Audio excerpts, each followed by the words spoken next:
In Hyderabad, sir. In Hyderabad, mostly in the western side and eastern side of Hyderabad. Okay. And expanding as well.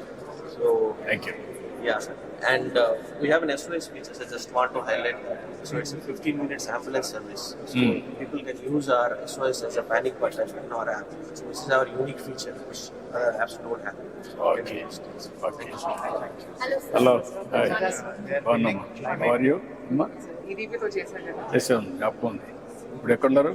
I'm mostly joining Invest India, sir. I'm handling all the South Indian states. Hi sir, I'm Gayatri. Climate tech build చేస్తున్నారు sir. Climate technologies incubate చేసి IIT Madras and IIT What Tirupati. is the climate tech? What you are I focus ultimate on product? built environment, decarbonization, even early warning signals, etc. Sir. But I'm here to propose the venture studio model. Cities like Singapore, Rotterdam, etc. are solving their cities' problems using venture studios, where you can tell us the challenge that the city is facing, and we create point solutions for it and solve for those challenges. Sir. So we sort of look at what is the idea that we are solving for. We validate the idea, we build a solution, and we also commercialize those solutions. So this is broadly what we are doing, and we are slightly different than VCs because besides investing, we also do what accelerators, incubators do, and beyond that. Build it together with Yeah. Countries like Singapore solving their challenges using this model itself. So Invest Singapore, etc. came out of this. We'll work it out. Thank you. Thank you. Bio 3D printer we have developed it in India, so we're the first in the country to develop a 3D bio printer. We're recognized with the World Economic Forum as a technology pioneer, and I understand you'll be in Davos, so we'd like to invite you to our bioeconomy panel that we're organizing in the Congress. So what we've been able to do is scale up across the country. We've been able to install our bio printers, and we have collaborations internationally as well. So we'd love the opportunity to work with Andhra Pradesh, the medical education department, to bring this for skilling purposes, for training purposes, and for hospitals. Mainly for the medical education students, for them to learn before entering the OT, that all the products will help them. And we have a virtual platform and a physical platform. We are closely working with World Economic Forum also, sir. Most of our projects are done and designed by them. Okay. We'll work it out. Thank you, sir. Thank you. Namaskaram. So we make connected medical equipment for kidney dialysis. Kidney dialysis కోసం connected equipment చేస్తాం. So we are already in AIMS Hyderabad, CMC Vellore and all that. So we see a huge problem with kidney dialysis quality in the country. He's Dr. Tamirisa, he's an nephrologist. So this issue because in developed countries, dialysis start at 10 to 15 years ago. For various reasons, 5 years so we need to monitor the quality of dialysis in real time. Only because kidneys are not working, so urine is not being produced, right? So we waste the body we need to make sure it is really being removed. So it is a huge problem across the country. We would like to make a difference in that. groundbreaking technology, sir. We are building in Cambridge. Dr. Nipun is a physicist in Cambridge. Dr. Schuler is a NHS doctor in UK, sir. And What is the... Sir, this is Rapidex Bio. Nipun will explain you. So we're building the fastest disease detection test for microbial disease, for infectious diseases. Right? In 10 minutes, we can take a person's sample. It can be if they're coughing, if they have UTI, urinary tract infection, or waterborne disease, diarrhea. We can take that sample in this and directly test the sample. So to directly test this sample, we just simply swap with the capsule. This is a PCR test. Normally, PCR test is done in laboratory, but we are able to do this in This the box will do the entire test. Box will do the entire test. So we just take the simple sample. If this was a sample, sir, we just put it in and we just press this inside, and that gives us a dispensation. Now after that, sir, we are able to get the information for the pathogen, sir, and also what is the medicine that will work for him. So what antibiotic will work for him, and we can do this within 10 minutes. And it's a small box, sir. In 10 minutes, you will know which disease you are suffering through. In 5 minutes, doctor will tell you what disease, take the medicine and go, sir. Sir, our vision this will revolutionize diagnostics to treatment in 10-15 for minutes. all of all of global South, sir. We can build from Andhra Pradesh and we can actually export this technology. So in Andhra Pradesh itself, sir, we have 6.2 lakh cases of diseases. and it causes 1.5 lakh deaths. 62 lakh cases, sir, and it causes 1.5 lakh deaths. We can bring that down below 10,000 every year by testing on time, because there is no disease we What is cannot the treat. cost now? Sir, the cartridge, the system itself, we built it in 10,000, but we would give it for free because we'll get revenue from tests. The test we will What is the- $1 per test. As on today, what is the proof of concept? What is the proof of concept So we've done and a efficiency? validation Validation. at AIIMS New Delhi, sir. We've compared it against the best test, which is microbial culture, and we got 96% sensitivity and 100% specificity. So, sir, it is actually better than the culture test because culture has 85% sensitivity. So, the best test is better than the culture. Sir మీరు మీ ఇతనికి చెప్పి ఇవన్నీ కూడా ఈ technologies అన్ని హెల్త్కి సంబంధించి will do pilot it is working then will replicate then will give proof of concept for them then they will globally they will explain. Yes, sir. Vizag will pilot test this, sir. No, you do that. We'll give you immediately. You start the work, which are all workable. We want to give you proof of concept, Yes, sir. testified by government also. Then you can scale it up. Yes, sir. We'll do it. So this is a revolutionary, sir. We'll work Father it is Ajay Sahani, sir. You work with Oh, yes, sir. Delhi level. Sir. That's my IT secretary. He's Ankit, sir. He's Space Tech cluster developer. So I So we invest are- in deep tech startups. Your Space father tech, is responsible for Yeah. our triple IT. Triple IT, he made all the structure, everything. All under your guidance, sir. He Yeah, told yeah. me that it was all under your guidance. All of them I promoted. They have done very well. Yes. Good. Sir, Thank you, you, good. sir. So we will try and do Yeah, you work it out. and we will try and We'll be very happy. Yes, sir. We invest in these kind of technologies, space tech, life sciences. So we'll be very happy to see what we can do in this state because I live in Zurich. So we are let's say US to European and Indian You partner. are which place? Originally. Zurich in Switzerland. Originally Originally from I'm India. originally from Bihar. Bihar. But I lived all over in India. I was living in Mumbai before moving to Europe. And we focus on investing in Indian founders. So they can be based in India, they can be based in Europe or US, but Indian founders. We'll work it out. We'll work.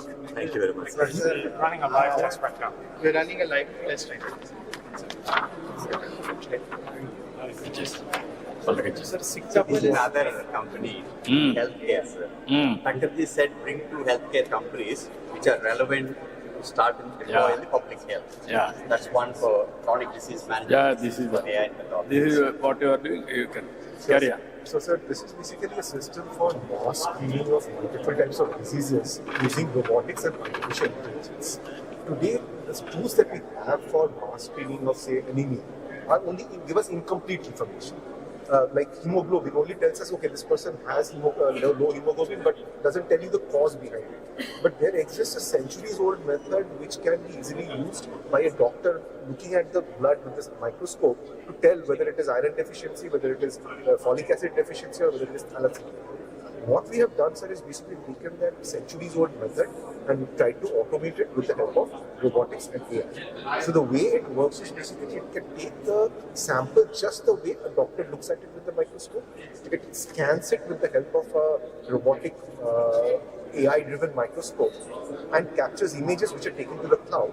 And on the cloud, there is an artificial intelligence layer which basically looks at the blood pictures and screens for multiple diseases. That includes anemia, it includes malarial parasites, early stage screening for blood cancers and other types of cancers.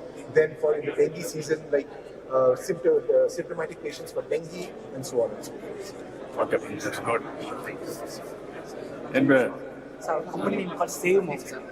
We have developed the smart wearable device to monitor pregnant women and children for the first 1,000-day period, sir.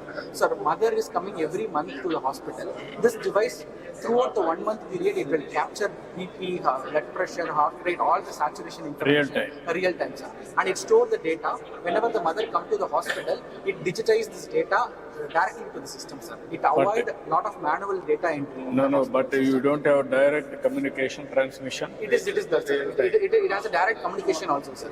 And our AI model can help to prevent, identify high-risk pregnancy. So in the third, fourth month itself predicts the delivery outcomes, sir. If the mother has anemic or potential diabetics. And after delivery, this device can be transferred to the baby in a small form factor. This is the main chip, sir.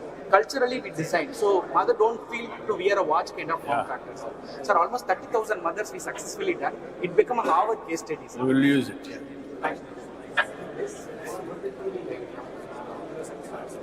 What is this, brother?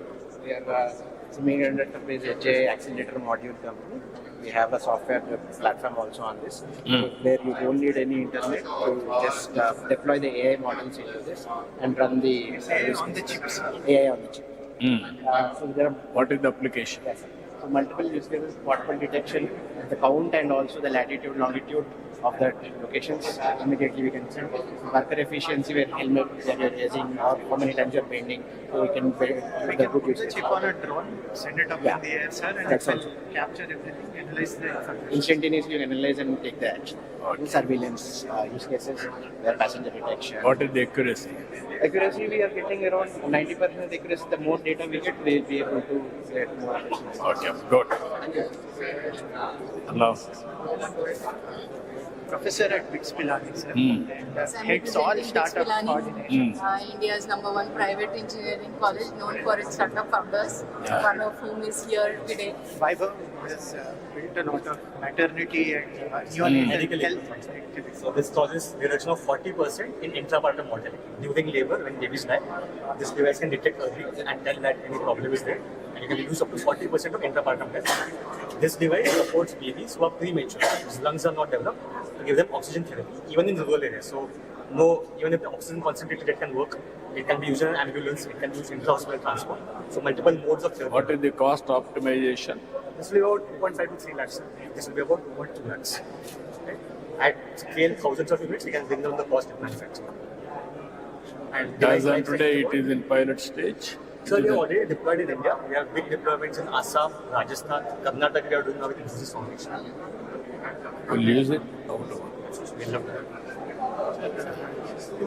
Good morning, sir. Andhra voice, sir. Yeah, Andhra Voice. We were there in US for a long time and then came back. Building in technology sold for the MSMEs of India. What is the Yeah, so there are three things that we are doing. One is the visibility, and then so they're connected to the marketplaces like ONDC and other marketplaces so that they get more sales, more revenue, right? Number two is to manage their internal operations, like whether it is accounting or marketing or sales. All these companies, right, small companies, they cannot afford Oracle. So there's a cheaper solution for India. So that's essentially aligning. It is software, Software. It's pure tech solution. Yeah. tech solution, software with artificial intelligence. Entirely for small MSMEs business. largely. So Yeah, they can you- try out this free model for some No, you MSMEs. come and work. Yeah. Thank you, sir. Thank you. Namaskar. Sir, we are from Swia Information Technologies. We are one of the Vizag-based startup companies, sir, incubated under NASCO. We have multiple products like on AI, blockchain, and IoT. The one that we want to show here is basically we are tracking real-time asset tracking in SSKP PG hospital in Kolkata right now. We want to show you that's how we install the device. Sir. This is completely designed, developed in Vizag. Sir. What is the application?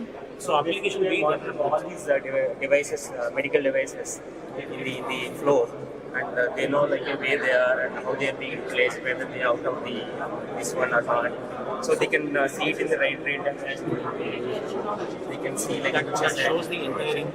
So this is a real implementation which we did in the Kolkata system. So this is another thing, which is a toolbox. It is for the AP government only, with Kadamneని Uday Bhaskar sir when he is working as a commissioner of health. We did. So this is to give the medicines to the chronic diseases and pregnant women. We give the medicines here. Like whenever they are taking the medicines, it will get the data to our dashboard. That's good. Enroll. We are from Cloud Seeds. We are from Cloud Seeds, based out in UK. We have our solutions related to AI and smart cities and business analytics, which we use AGI frameworks for the data security, AI privacy, AI security models is our primary. So we are bringing up edge data center concept like to promote more AI projects. Like it's not on cloud based, but we'll be going to get close AI, not at the which is essential for any defense projects. We are also working with militaries and other projects, so this which will enable the round the clock security surveillance solutions, which can be detected through CCTV. And we do have a center of excellence in programs. Okay, that's good. Sir, good morning, sir. Sir, this is a air atmospheric water generation machine sir. हवा से जो पानी निकालता है, हमें इसके लिए पानी का जरूरत ही नहीं चाहिए. ये अपना हवा से जो ह्यूमिडिटी है, ह्यूमिडिटी को पानी में कन्वर्ट करके पानी निकालते हैं. अल्कलाइन वाटर है सर. ये कॉस्ट है सर 29,000 रुपीज़ का आता है सर. इसमें हमने पूरा अल्कलाइन वाटर है ताकि हमें जो जरूरी है उसी मिनरल्स को इसमें ऐड कर सकते हैं. इसमें RO का वगैरह कोई जरूरत ही नहीं पड़ता. सिर्फ इसमें मेम्ब्रेन का कोई यूज ही नहीं है सर इसके अंदर. सिर्फ हमारा जो जरूरी है मिनरल्स, हमारे लिए जो मिनरल्स का जरूरत है उस हिसाब से हमने इसको इस्तेमाल कर सकते हैं सर. इसमें 20 to 25 लीटर पानी को जनरेशन करते हैं 24 आवर्स के अंदर, एक दिन के अंदर सर. इसके लिए पानी की जरूरत ही नहीं है. ह्यूमिडिटी जैसा 50% एबोव ह्यूमिडिटी है उसके अंदर ये पानी जनरेट हो जाता है सर. सर ये अपना सर ये अपना ये लोगों का एरो का इसी का वाटर है सर. ये अल्कलाइन वाटर है सर. ये yes sir. Very nice. Yes sir. Excellent. Yes sir. See there. Sir, one last one. Thank you. Thank you. Yes sir. Thank you very much sir. Thank you. Still with some snaps. Sir, you have seen products. This is a surveillance tool, particularly for climate and health. My colleague will quickly explain, sir. This is their precision action towards climate and health. What we are trying to do is an approach where we bring in climate and health data together. We are building an early warning system. So we have two ways which we do it. One is we look at the stage data itself, it's triangular information that is available. We have our GIS layers which we have built using ML algorithms and so on. We layer that data on top of it and understand how climate is affecting various pockets and so on. We also supplement this with various tools with data, like wastewater surveillance, women-based surveillance, which is an ML-based tool which looks at media articles in various native languages. We have done this in India and other countries such as Philippines as well. We have a dashboard which we have tried with Anandapur in Andhra Pradesh as well, so if you have time you can see. Okay. Good morning, sir. Sir, I am Vinodna, Assistant Collector Anandapuram. So, Swasti, you had come to Anandapuram and this is a project they have done, sir. We have all together done. So this is for Anandapuram, sir. So we have the climate data and the health-related data, whichever we could gather from the team. And we have just correlated whatever. This is an interactive dashboard where you can just click onto all these things and understand like what are the different things here. And this is the infectious disease, like where we are seeing all the rainfall-related, temperature-related data, seeing to understand what's the correlation between the disease outbreak. So you can see all the weather-related data and all coming in. So this you can see, like with respect to disease outbreak and different thing, what is the correlation between something for reproductive health and child data as well. Like we have collected for every mandal within Anandapuram, and to understand like what are the different like cases with respect to the pregnant women and how they are recovering over the period of time. So we use one use case of maternal health, and we're trying to show a correlation between incidence of anemia among pregnant women and number of ANC visits. It is Anantapur one mandal. Yes, sir. Koderu mandal. Yes. So you can deep dive into every numbers actually, how many visits they have done and how they improved over a period of time, so that you can click onto it and understand like how the different things like dashboard set a decision making governance. Now, what is the accuracy? Proof of concept. Yes. What is the accuracy? No, what I am asking you, this is they are doing this work. Yes, sir. You are administration side. Yes, sir. You are testing with your hospitals and everything, with other physical verification. What is the accuracy? So, one PHC, 95%, there is a Koderu Mandal PHC from where we have done, it is catering to 40,000 populations. 100 to 150 cases are coming every day. We have monitored almost 112 pregnant women. And the antenatal, one parameter if I can say, sir, 4 antenatal checkups, if they are being done regularly to the women, the maternal mortality rate is being brought down. So 95% of accuracy, we are able to deal with this. That is where you can use it for that. Thank you so much. Thank you. Sir, I'm Rohit, sir. from the Guru. Thank you, Paresh. So think of time shift we need coverages. Package the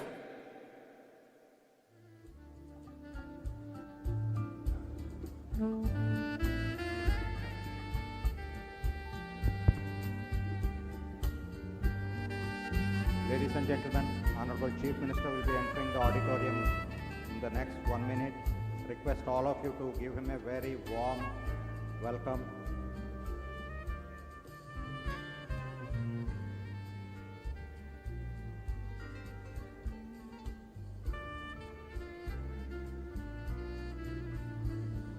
On behalf of GFST, I announce the arrival of our chief guest, Sri Nara Chandrababu Naidu Garu, Honorable Chief Minister of Andhra Pradesh.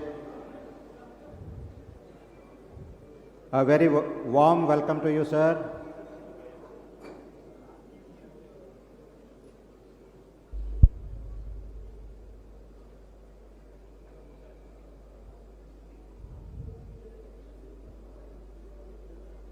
Ladies and gentlemen, Honorable Chief Minister is inside the auditorium. I request all of you to give him a warm welcome.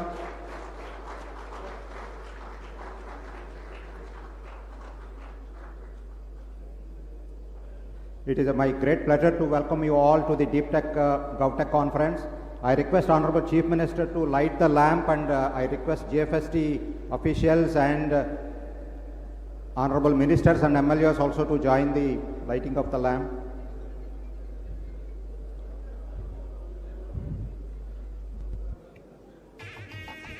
Occupy the dais, and I request Sri Thakkar Sir, Kutumbarao Garu, and Chief Secretary Nirab Kumar Prasad Sir to take their respective seats on the dais. It is my great pleasure to welcome all to the 2024 Deep Tech GovTech conference, where innovation meets impact and visionaries gather to redefine the boundaries of technology. Today we stand at the forefront of breakthrough in fields like artificial intelligence, quantum computing, biotechnology, robotics and more, advancements that promise to shape the world of tomorrow. The Deep Tech GovTech Conclave 2024 marks a key milestone in this journey, bringing together global innovators, thought leaders, startups and policymakers to lay the foundation for a thriving deep tech innovation ecosystem in Andhra Pradesh. I request all the delegates to be seated, please. Global Forum for Sustainable Transformation is a platform for policy research, for economies and communities for well-being and happiness. We have a short film which will portray the objectives and goals of GFST. I request you to watch the film. Can we have the film, please? Welcome to the Global Forum for Sustainable Transformation, GFST, a non-profit think tank that drives progress and innovation. With a mission to make Indians global citizens by 2047, GFST is building a roadmap for transformation through technology, governance, and sustainable development. GFST is a platform dedicated to policy research and the sustainable transformation of economies for well-being and happiness. With this vision, the conclave unites global thought leaders to shape actionable frameworks for inclusive growth. As chief patron, Sri Nara Chandrababu Naidu highlights the critical role of inclusive policies in empowering women to break barriers, assume leadership roles, and contribute dynamically to their communities. As Mr. Naidu says, at the end of the day, policy and politics are meant to do good to the society. Join us in building a brighter, more equitable future. GFST envisions change through its centers of excellence. The Center for GovTech aims to redefine governance using AI, IoT, and blockchain to deliver citizen-centric services. The Center for Emerging Technology is driving advancements in AI, quantum computing, and biotech to place India at the forefront of global innovation. The Center for Sustainability focuses on creating future-ready frameworks for renewable energy and resource management to drive economic opportunities. The Center for Economic Growth and Prosperity is working to develop strategies that will foster inclusive progress. We envision a world where economic prosperity and community well-being coexist sustainably, achieved through collaboration, equity, and adherence to the principles of sustainable development. Supported by visionary leaders, GFSD is committed to building a future-ready society. We aim to bridge the gap between policy and practice through multidisciplinary collaboration, advancing research and innovative solutions that drive sustainable transformation, foster resilience, and promote inclusive growth for a harmonious and prosperous global future. Join GFSD in transforming lives through technology, redefining governance, and driving sustainable growth. Together, we shape a future of innovation, creating impactful solutions for a thriving and resilient global community. Thank you. Chief Minister, sir, yesterday we had about 150 delegates attended a roundtable conducted by Tucker, sir. They are from diverse backgrounds. Today also we have a record number of 400 delegates registered for the conference from a diverse background of academia, non-governmental organizations, entrepreneurs, senior bureaucrats from across the country, students, startups, including foreign delegates from United Kingdom, Switzerland, Germany, and USA. This is a historic and unique conference by all means, where for the first time the government and its entire administration came forward to sit along with technocrats, startups, entrepreneurs to demonstrate the power of technology. We are grateful to Honorable Chief Minister, sir, for driving this initiative and also accepting to participate in the deliberations throughout the day. Now I request our former Chief Secretary of Andhra Pradesh and Vice Chairman and Director of Global Forum for Sustainable Transformation, Sri S.P. Tucker, sir, to deliver his address.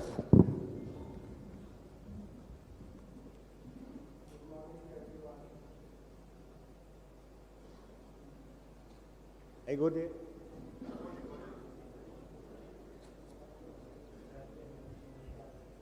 Good morning to everyone, Honorable Chief Minister, sir, members of the Cabinet, and all the experts and students here. 5 years ago, CM sir suggested that we should create a think tank because last 30 years learnings were there, which were to be shared with the world at large. So some of us came together with the CM sir and we started this organization called Global Forum for Sustainable Transformation. We've been working together for that since that time. And the journey actually starts long time ago.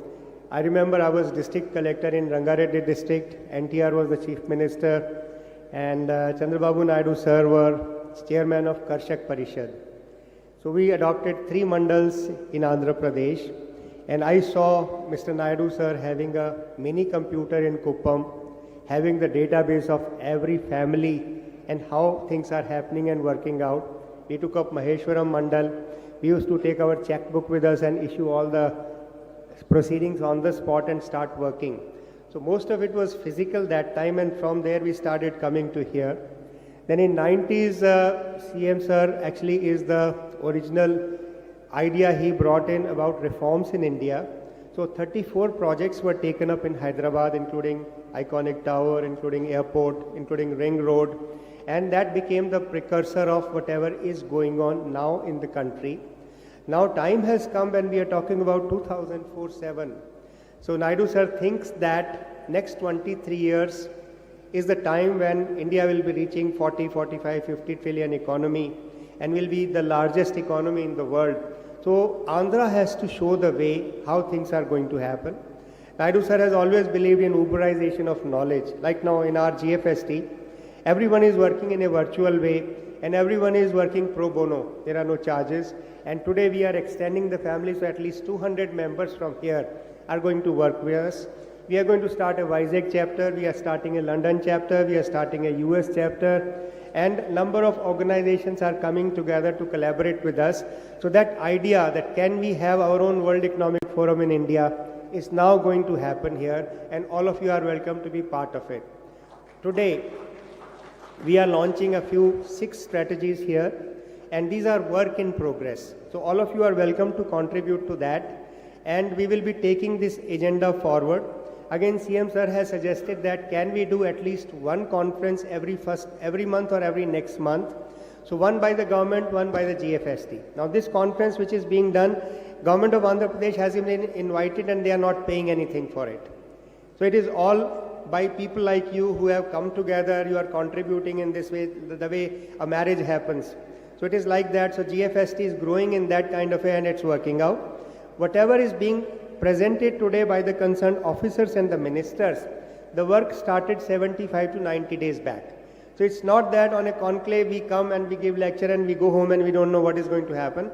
5-year action plan on healthcare AI, the role of deep tech, GovTech, and one family, one entrepreneur leading to poverty eradication is being launched today.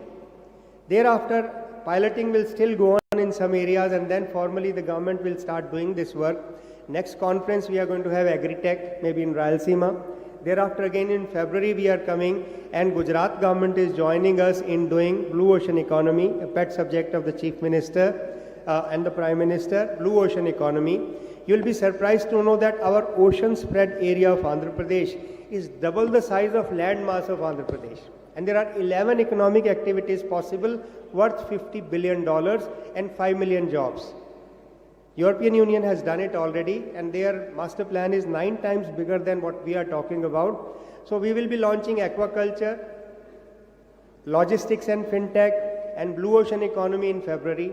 Thereafter we are going to start one of the largest startup program in India where thousands of startups will come here. We have Chirate Fund here which is willing to participate with GFST as well as with the government. We have number of other billionaires coming here and then started working with that. One major thing which is happening today in India is very large number of people who've been there who have achieved everything. They are starting their organizations like we have GAME here today. 2 people founders of GAME are here. GAME has got a mission MOU with Maharashtra government. They are not charging anything from government.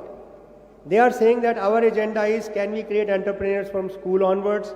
Can we work with MSMEs? So they are now signing an MOU today for 1 lakh SHG members as entrepreneurs. Mr. Srini Raju also has got a similar agenda. So slowly we want all over Andhra Pradesh there are pilots like this which are funded by the CSR or by the people who have retired from very active life but they want to contribute to the society. And yesterday such a enterprising discussion, everyone wants to work in Andhra Pradesh and they want to work along with GFST. So all of you are welcome. Under the leadership of Chief Minister we will be taking Andhra as a pilot. Today 5 states are here. Mussoorie Academy Deputy Director is here with an idea that what we do here, can it also be incorporated into the training program of civil servants and how do we take it forward. So welcome once again and be a part of our system and we will be creating a virtual world. Everything will be pro bono. We are not going to pay for it and we will take it forward because you are knowledge people and our ideas will be incorporated and piloted in different places either by GFST or by Government of Andhra Pradesh. Thank you please. Thank you.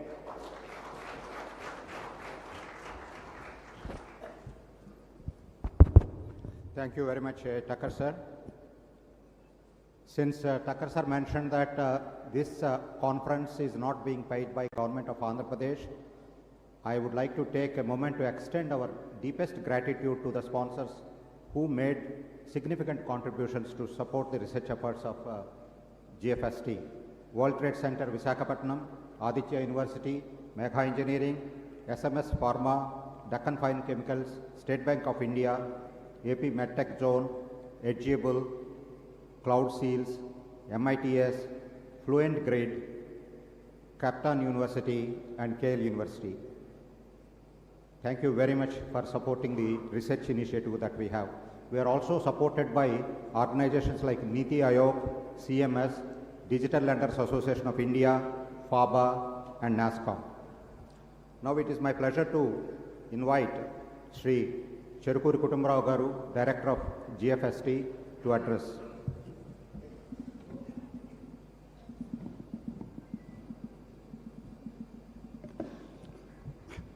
Good morning to everybody. From GFST side, I warmly welcome all the delegates here who have registered for the conclave and all the guests who have come and attending the conference also. I warmly welcome Honorable CM Garu, Chandrababu Naidu Garu, for allocating valuable time and agreeing to spend nearly a full day in the conclave. Since we are slightly behind the schedule of the program by nearly 1 hour, I would be very brief because most of the delegates and many people from media and everybody was asking, deep tech, what is deep tech? We have never heard about this word. Why you are putting again a hi-fi jargon like deep tech to bring forward these technologies and try to rub them on the people? I would like to ask you to reflect on just what CM Garu said as early as in 2014-15. I keep repeatedly saying, very rarely we have a political leader in our generation who has such kind of vision. As early as 2014-15, I remember very well when Sir was going to World Economic Forum Davos. What are the things that should be mulled upon at the conference? It was at that time itself, he has said, data is going to be the next crude oil of the world. This was as early as in 2015. That means today are our lives not being controlled by data-driven companies like Meta and everybody? Whoever controls data is controlling the world today. And Sir anticipated this as early as in 2015 itself. And similarly, when he has said IoT is going to be the next big thing that would control the lives of peoples, Internet of Things, as early as in 2014 again. Now after a decade later, are we able to do anything in our life without the help of IoT? Nothing. Our lives are governed by IoT. Therefore, what the changes have come in governance to visualize them for future is an ability which comes to very, very, very few people in the world and in a generation. Chandrababu Naidu Garu is one such leader who can definitely envision what is invisible to us for the future. When we started thinking about deep tech, it was not an off-cuff idea which we started seeding it. The change came from the COVID. Today, like Indian economy, we divide it into two parts, before 91 reforms and after 91 reforms. Governance also is going to be judged in future by before COVID and after COVID. Because after COVID, governance has changed into a virtual form. We are now having Zoom meetings, you are now having video conferences, we are having home working, work from home, co-working spaces. All these changes have come post-COVID. If at all COVID had not come, everything would have been regular, as usual business, as usual governance, like what it was before 2020. The moment this pattern of governance has changed, it is left upon bureaucracy, it is left upon the political leaders to absorb these technology changes, to bring the governance closer to people, and to bring the governance closer to people and handhold them. Obviously, we need to absorb the technologies, understand them. And that's what AP government is doing as of now. That's what GFST, we are also trying to inculcate the new generation governance methods to the people. That's why the tagline also we have given for the conference is for the next era of governance. Like already you must have heard in several meetings what Honorable CM Sir has said, what's of governance. Today, anybody with a smartphone,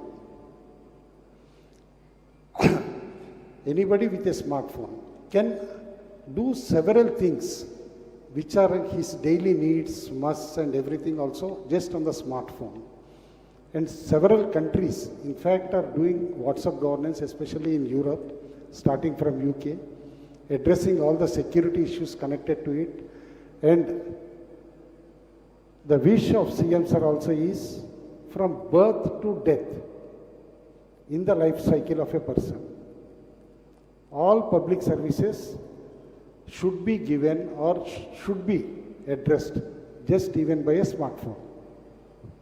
Like today, say some regulatory work like traffic management to crime detection to everything, we are using drones and other new technologies. Similarly, a smartphone can be used in a much better manner using new governance methods like WhatsApp governance and other methods also.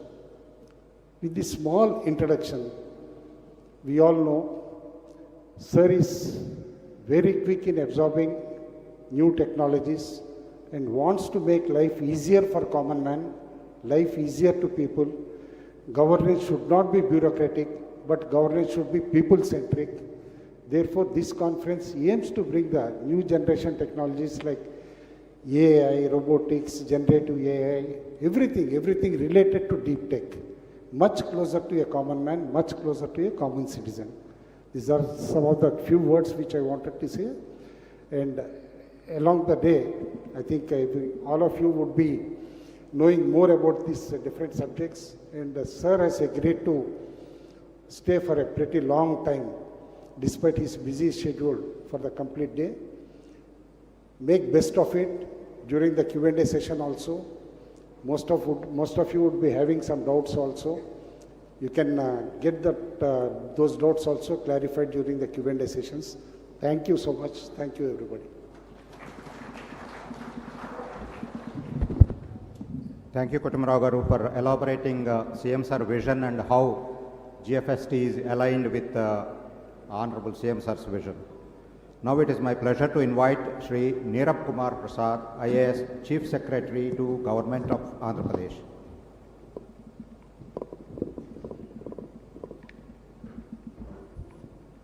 Honorable Chief Minister Sir, Kutumrao Garu, Taka Sir, Honorable Ministers, MPs, MLAs, MLCs, all the dignitaries present here, participants in this conclave.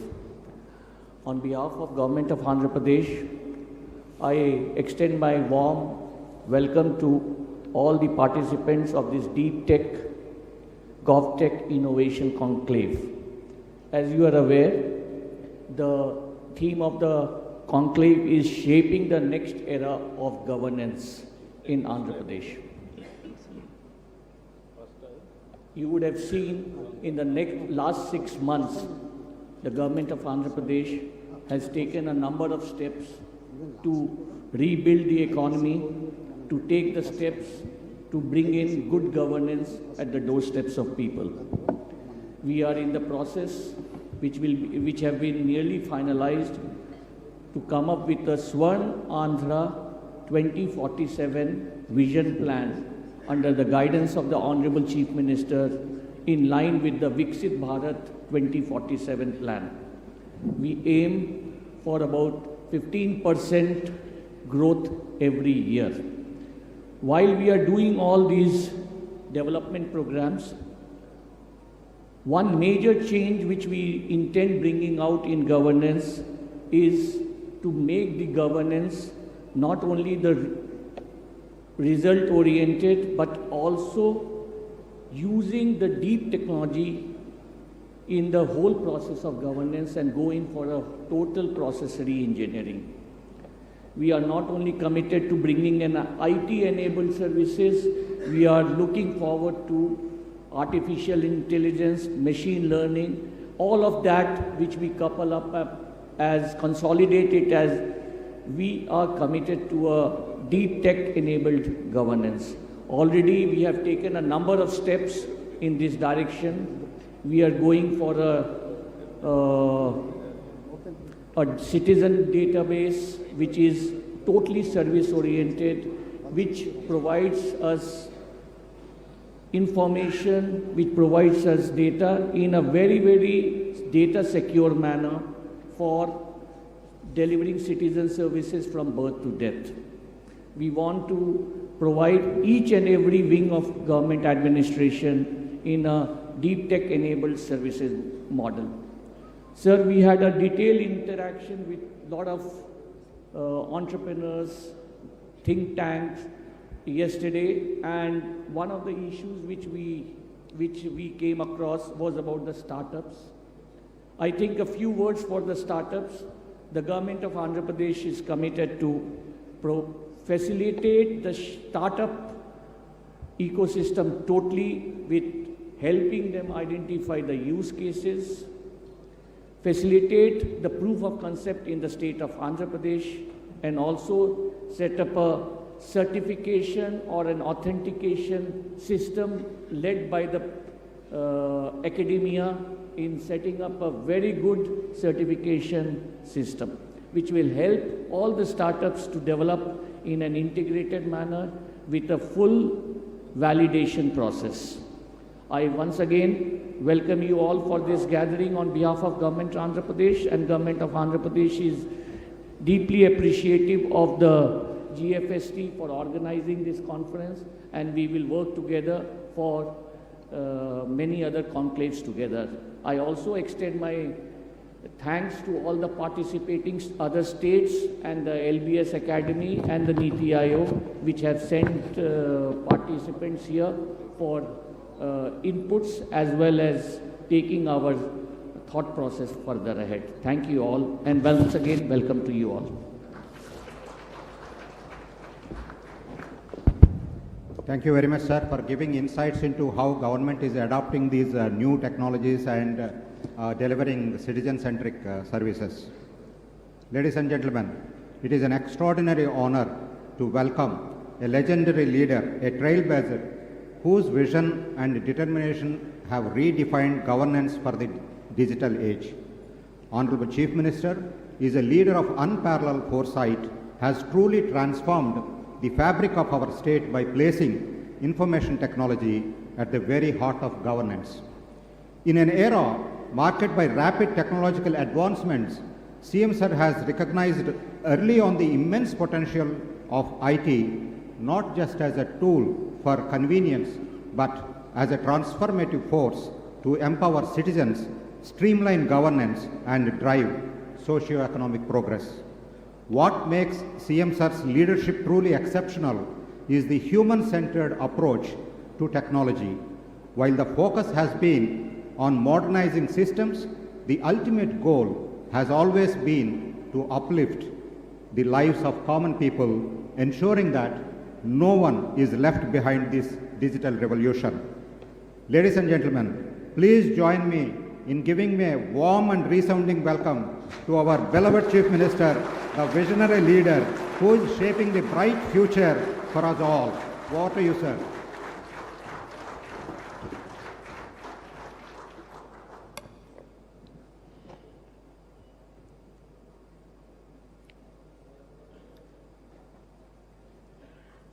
Respected Thakkar, Managing Trustee of GFST, and respected Kutumba Rao, Managing Trustee Member, and Chief Secretary Prasad, Honorable Ministers, Honorable MPs and MLAs, distinguished invitees, and friends. I am very happy today. We are talking about deep technology. As a matter of fact, around late 90s, that is 95, 96, I started talking about information technology. At that time, we don't have any clue how to go about. Then so many brainstorming sessions like this. We had one hotel in Hyderabad, Krishna Oberoi at that time. Then it has become Krishna Taj. There we had different meetings. Finally, we came to a conclusion to build a tower. That also we built through public-private partnership. Even PPP model is a new thing at that time. Without spending any money, we have given land. L&T came forward. They built first tower, that is high-tech city. Even today, anybody will talk about information technology, they will mention only, they will show only high-tech tower in Hyderabad. That is the beginning. We built excellent tower, but what to do? Then to bring companies, I went to America for 14 days, 15 days, company to company, all corporate giants, I met them. I told them, excellent delegation along with me, we are able to convince everybody the strength of India in information technology. Then we thought, people are coming to start operation, but how to go about resources, human resources. We are very poor at that time. There are number of engineering colleges. In Rangareddy district today, there are no high schools at that time, maximum 20 high schools like that, total district. Today, 200 to 250 engineering colleges in one district. That is how we started information technology. Microsoft, you know that story. I don't want to repeat it again. Now, Microsoft head has become from this center. That is the story. How aspirations will build up, ultimately how to reach that aspiration, that is one example. Today, first time, again we are talking deep tech. You have to understand, all of us has to think one thing. First agriculture revolution, it took so much of time. Then industrial revolution, it took so many years, decades. Then if you see technology revolution, only few decades. Today, in technology, almost everything is mature. Through satellite, you can get information. Through drones, you can program anything. We can go for real-time application. Through CCTV cameras, we can get real-time information connected. IoTs. Nowadays, I have seen some innovations here. IoTs as a reality. And also cell phone, smartphone. It is a very big handy. When I promoted phone at that time, everybody questioned me, what is the priority? Food is the priority or telephone is the priority? Then I very difficult to convince them that is only for the sake of criticism they have done. Today, anything you can miss, but not phone.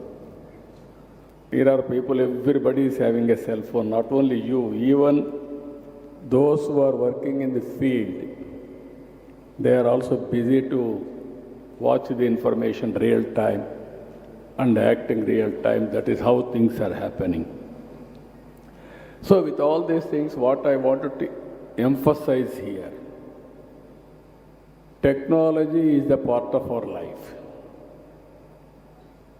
Originally, I used to say, if you won't use information technology, you cannot compete in a competitive economy. And also, we can bring transparency, accountability, everything. Today, we have gone different world altogether. If you see in deep tech, AI has come, blockchain has come, machine learning, robotics, quantum computing. Everything is coming today. But only issue is here, all of us have to thing.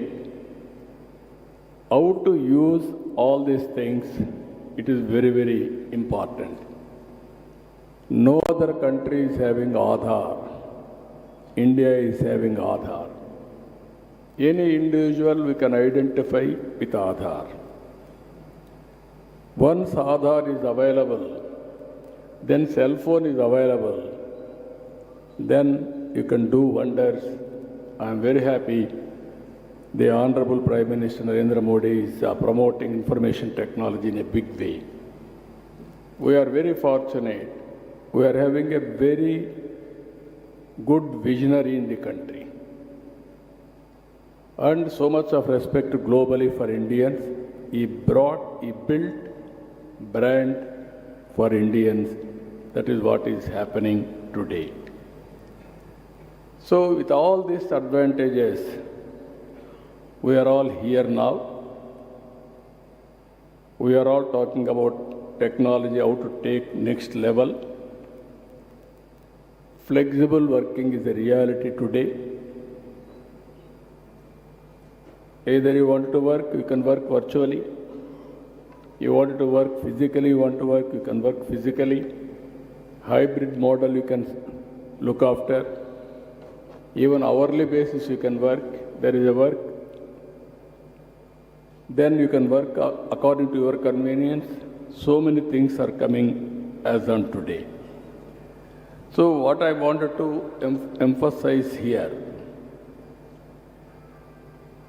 if all of us, I wanted to make Andhra Pradesh as a knowledge hub. Because of all these things, historical information we are having on cloud. Artificial intelligence is matured. Real-time information we can collect real-time with various devices. One is cell phone. You can go to the field. You can check there is a pest. Immediately one SMS message or one WhatsApp message, drone will come. It will detect pest exactly and application of pesticides with precision. These are all happening today. Night times, you have to program drone, you may not do it. So, we are having CCTV cameras. It is watching continuously, information is coming. So, surveillance, automatically we can do. Then, drone at any time, we can send any remote area, not one use case, any use cases, number of use cases. Even medicines, transportation, or analytics, or real-time application, all these things you can do it. IoTs, medical devices are coming today, I am seeing. Not one application. One is preventive health. One is monitoring health. One is whenever there is a need, at that time you can go for cure. With all these combinations, you can reduce medical cost drastically. These are all various advantages we are having. So, Government of Andhra Pradesh also thinking very seriously. We are preparing Vision 2047. Swarna Andhra Pradesh, Vision 2047. We are keeping very high targets, 15% growth rate. Everybody is saying, is it possible? It is possible, we wanted to prove it. 14 to 19, we are able to grow at the rate of 13.5% at that time. Now we are talking 15% growth rate. Even today position Andhra Pradesh is not up to the mark. We are having legacy problems. We are correcting all legacy problems. This second quarter, if you see, all India growth rate is 8%. Andhra Pradesh growth rate is 8.75%. We are monitoring everything real time. Once in 3 months, we are able to study growth rate, GSDP, GDP, other states, wherever there is information we are monitoring. Here, 10 principles we are building in our vision document. One is zero poverty with P4 approach. Why I am saying these 10 principles to you? How government is going to work in the near future for 25 years. Thereby you can associate with government of Andhra Pradesh for proof of concept. I wanted to make it every information available for startup companies to prepare use cases. I will create sandbox so that all information is available. And also if you come with some use cases, we will give opportunity. If it is very cost effective, viable, useful, then we will replicate, scale it up. Then you can go to other states globally or nationally, wherever you want to do it, you can do it, do this experiment. This is first principle, zero poverty. I am requesting all of you, people in future is a wealth. Earlier we were all thinking population is a liability. Now population is an asset. India has moved right time in information technology. Now we are the global leaders. All over the world, every 4 IT professionals, either one or more than one are from India, that is Indians. Among Indians, 30% from Telugu community, from Andhra Pradesh and Telangana states. That is the foundation we have laid on information technology. At the same time, demographic advantage has come for India. That is a windfall gain. No other country has planned properly. Now if you see, including China, Japan, even Europe, everywhere there is a problem of population. When I started population management, everybody asked me what is population management. Now everybody is talking about population management. So what I wanted to inform all of you, all of us has to talk. Long back I gave a slogan, break silence, talk about AIDS. We are able to control AIDS at that time. Today, all of us has to talk about population management. Or otherwise, same situation, what is facing today, Japan or South Korea or Europe, same situation will come to India. So if you can focus on population and also technology, then India will be the global service hub for global needs. That is going to happen now. So first policy, zero poverty, and also P4. As on today, 1991 economic reforms, you can compare very clearly pre-economic reforms, post-economic reforms. And stable government is there, much more advantage. This is where public-private partnership, all roads, telecommunication, power, everything, colleges, everything has come under PPP model. Now we are adding one more P, that is people. Public, people, private partnership. That is 3 Ps, this is 4 Ps, where high net worth individuals has to handhold those who are all below poverty. We are all here. We are fortunate. We came this stage because of society, because of people. They are still malnutrition, ill health, and so many problems they are facing. It is our responsibility to give hand-holding, mentoring. If necessary, we have to help them financially, support them. Finally, it is our responsibility to build society at for equal footing. That is the principle I want to bring now. Government is committed. We will give opportunity for everybody. If we join together, we can make first step zero poverty.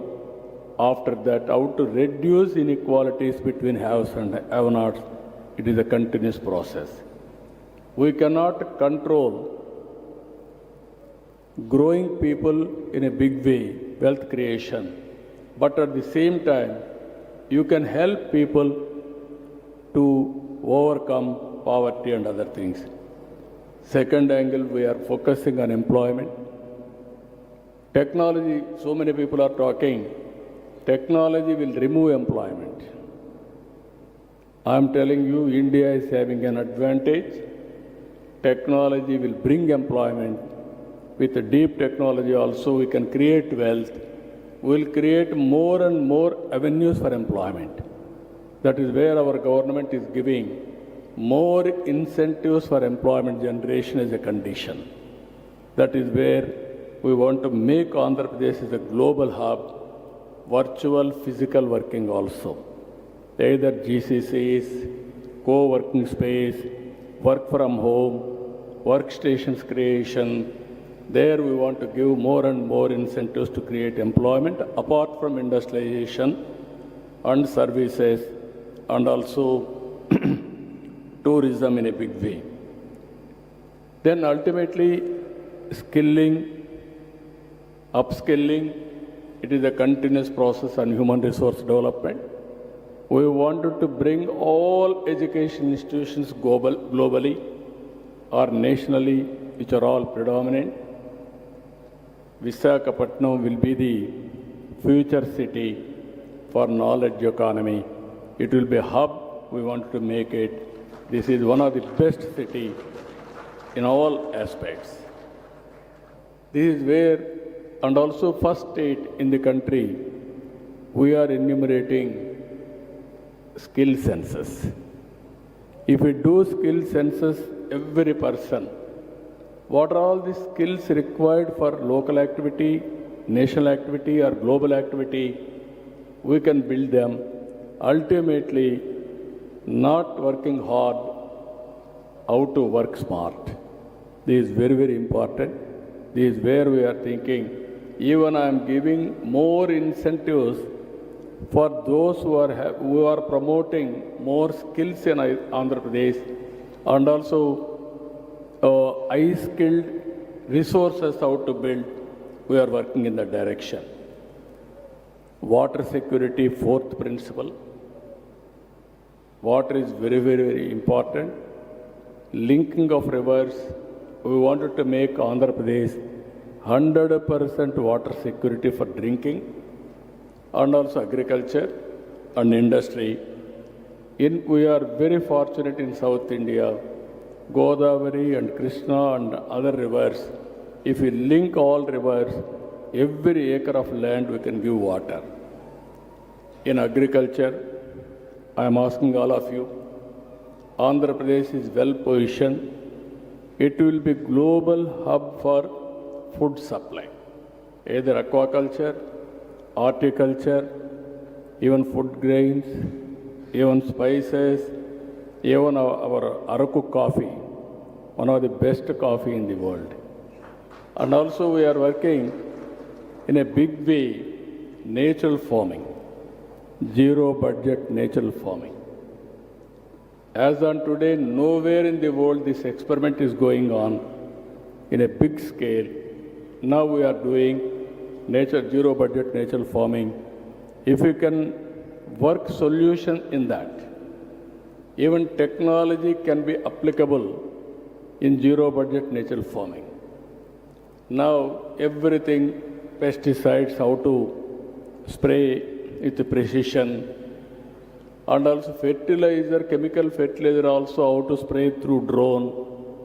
Even natural farming, what are all the pesticides, pest how to control. Even fertilizers in natural farming, how to spray with drone. All these things we can work in a big way. Ultimately, agriculture is one sector.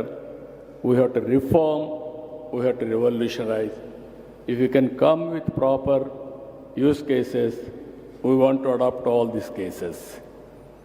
And also, another thing, logistics. Our roads are not up to the mark. We are having so much of advantage. We are having nearly 1,000 kilometers sea coast, that too on east coast. Future is for sea cargo, that is where we are working. One is ports, airports, roads, and also inland waterways, and logistics, how to change.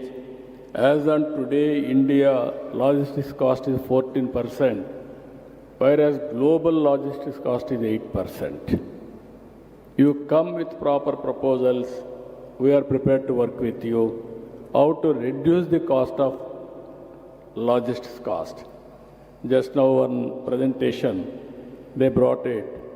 Potholes real time, how to measure, how to calculate, and how to take action, all these things. This is the area we want to go in a big way. Then ultimately, energy and fuel. I am talking about energy and fuel. Even on Mr. Murali, as rightly mentioned, I brought power sector reforms in 1998. First time in the country, power sector reforms introduced by Andhra Pradesh government, and also regulatory commission, first of its kind in Andhra Pradesh. Then only civil aviation or telecom, so many regulatory commissions have come. Even everybody told me at that time, you are taking very difficult subject, it may hurt your future. Exactly 2004, I was successful in bringing power sector reforms. I lost my power at that time. It is a reality. But so much of satisfaction. I was the pioneer in reforms then and now also. I was the pioneer in technology at the time and now also. That is where we are working now. Today, green energy is coming. Green hydrogen is a reality. Now, if you can see, we are going democratization of power generation. Anybody can generate power on his rooftop. You can use it, you can give it to grid. Anybody, any farmer can produce power. You can use it, you can use this consumption, personal consumption at home and everywhere. There is surplus you can give. This is where we wanted to, government will act as a facilitator, democratization of power generation, and also ultimately we want to go 100% green energy. Andhra Pradesh is having one advantage, that is sunlight, biggest advantage for India. And also we are very fortunate, we are having excellent opportunities for wind energy and also pumped energy. These three advantages, we can use it properly. Andhra Pradesh will be a hub for green energy and green hydrogen. As on today, NTPC and the government of Andhra Pradesh entity, Genco, they are working green hydrogen project in Visakhapatnam. Ultimately, they are going to invest 2 lakh crores on green hydrogen. You can see the scope of future. And also one Greenco has come forward. They are also working green hydrogen at Kakinada. So this is one area where I am working, optimization of energy or fuel. EV vehicles is a reality. Domestic, agriculture, commercial, industry, everything power that to green energy. We want to set up green corridors for transmission of green energy also. That will work it out. There you have to bring technological reforms, how to go about. Then finally, another thing, product perfection. This is where I am saying in India, we are using products. Our products are not global products. Now all of us has to project and concentrate how to make best products. That is where we are working, product perfection and also brand promotion. Ultimately, we are giving special incentives for brands and product perfection. In this regard, we want to promote one family, one entrepreneur. Earlier, I gave a slogan, one family, one IT professional. Today, I am giving a slogan, one family, one IT, one entrepreneur. It is possible. This is where we are nurturing in a big way. And finally, with all these things I want to achieve, deep tech in all walks of life. Then nobody can stop us if we adopt everything here.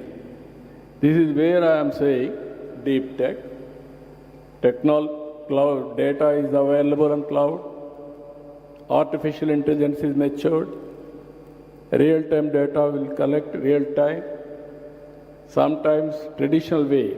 Even I remember very well, in Gandipeta, that is 84, 85, my party headquarters, at that time my founder, President N.T. Ramarao was there. We used to work from there. Computers, big room, standalone systems, not integrated, all these things. Computer won't work without power. So compulsorily with not power, with AC. We created AC room for that. But my father-in-law, the then chief minister, didn't have AC. But computer had AC at that time. Today you are seeing total transformation. You can imagine not only now, from 1984, I am working with technology, how to transform, how to use in party, not only government, in party affairs also we have used. So this is where I am creating now Ratan Tata Innovation Hub. I want to give inspiration. During his lifetime, he created a big empire. At least during our lifetime, 1/10 of that you can achieve. You can aim it, it is possible. But today, environment, I am telling you, technology has become a big handy for everybody. Earlier, people used to talk about digital literacy and also so many approaches. Now, all these things are available. In this conference, what I wanted to propose, every 3 months once, we will talk about, we will have one exhibition on deep technology. Andhra Pradesh will give you all the information on Sandbox. You can go through. Imagination sky is the limit. You come with use cases. We are prepared to implement with total spirit. It is cost effective, it is useful, and also it will be advantage for the society. I am assuring you, we will implement in total. Finally, we will give you proof of concept. Then you can scale it up nationally, internationally.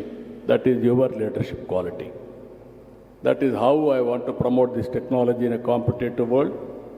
For this, all academicians, universities has to join. IT professionals has to join in this experiment. And also companies has to join.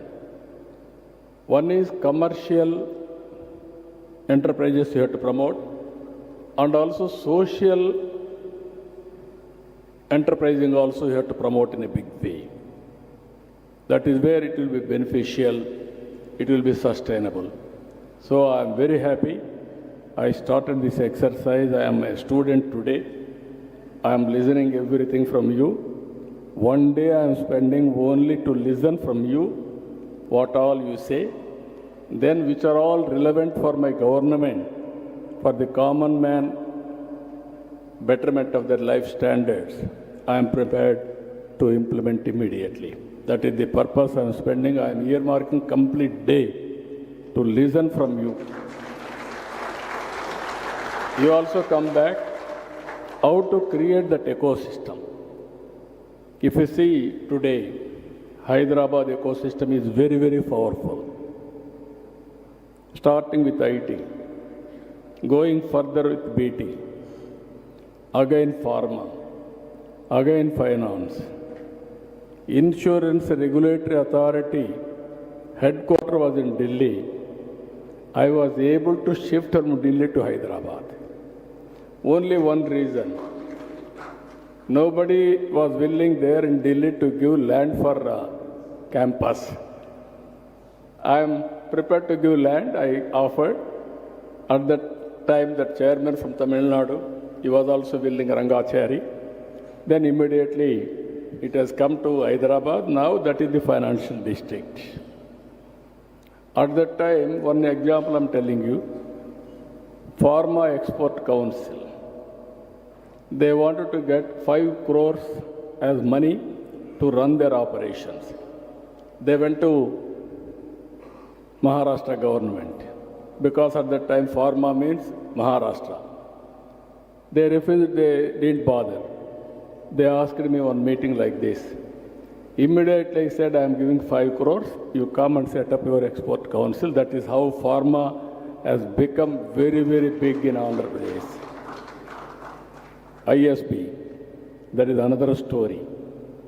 Others had put so many conditions. I told them, no condition, you come and set up. Today, ISB has come to Hyderabad.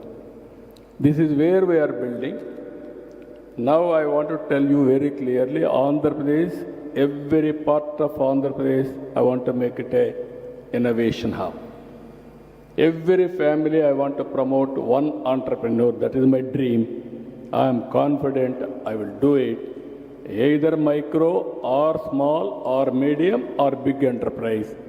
It is all leadership qualities. So this is the beginning. I am very happy you are all here. I am here to extend all the cooperation for you. It is for win-win situation. I really appreciate our Takkar. He worked with me as collector, then chief secretary, then GSFT. This is also, if you see, Global Forum for Sustainable Transformation. It is not a big organization. It is only a non-profit think tank body. We don't have any big resources at the time. I was the founder. Earlier, I was also in the committee. After I became Chief Minister, I said I resigned. Now it is only I was founder. Always we used to promote this type of institutions. Even Nandi Foundation was my brainchild. Now it is one of the best NGO in the country. This type of organizations we have to promote, nurture, take to the next level. It will be useful for the society. They are doing very good work. Knowledge is available on cloud everywhere. Technology is available. How to Uberize all these things for social entrepreneurs or corporate entrepreneurs. That is the idea of this organization. thereby how to help governments also best practices. Even Niti Aayog is working, some more NGOs are working, some NGOs are working with materialistic serving, financial support, some NGOs are working with ideas. This is mainly how to bring new ideas for overall betterment of the society. I am very happy. First meeting, recently Hyderabad also they had a meeting, same subject on deep technology. This is the second meeting. Now they will be the pioneers in India to promote deep tech. I am proud of them. I really appreciate Tucker and his team. I wish all the best for them also. With this, today so many subjects we are having. We will interact all subjects. Finally, what all I am promising you, what all I learned, I will implement in my government very sincerely. With this, I am thanking all of you. Thank you one and all.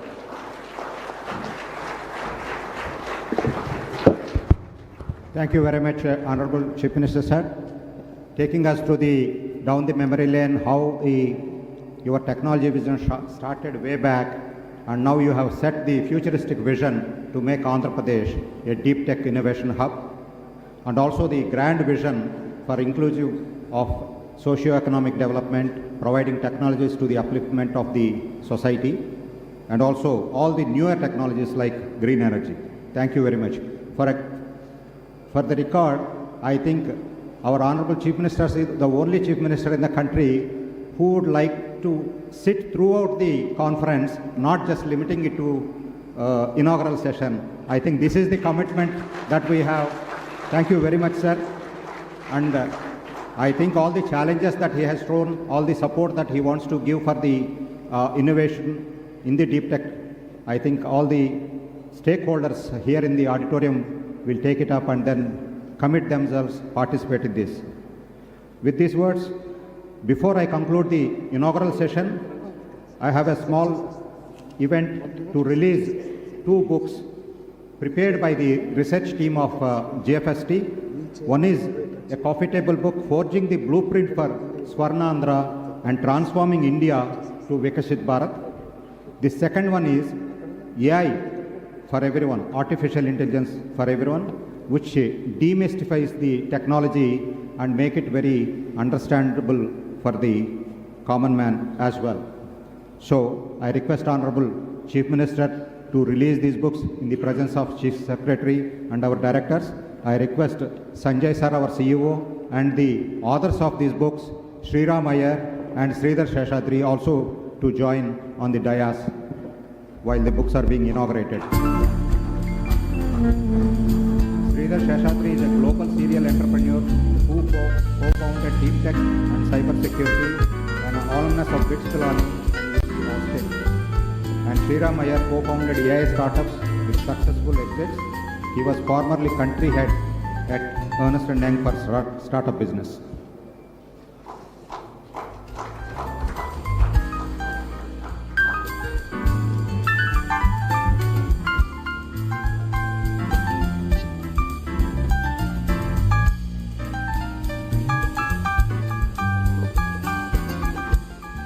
So in record time, our GFST team did the research and then provided this book. These books will be available on GFST website. Please visit and download and go through the statistics and the data and the insights that it provides.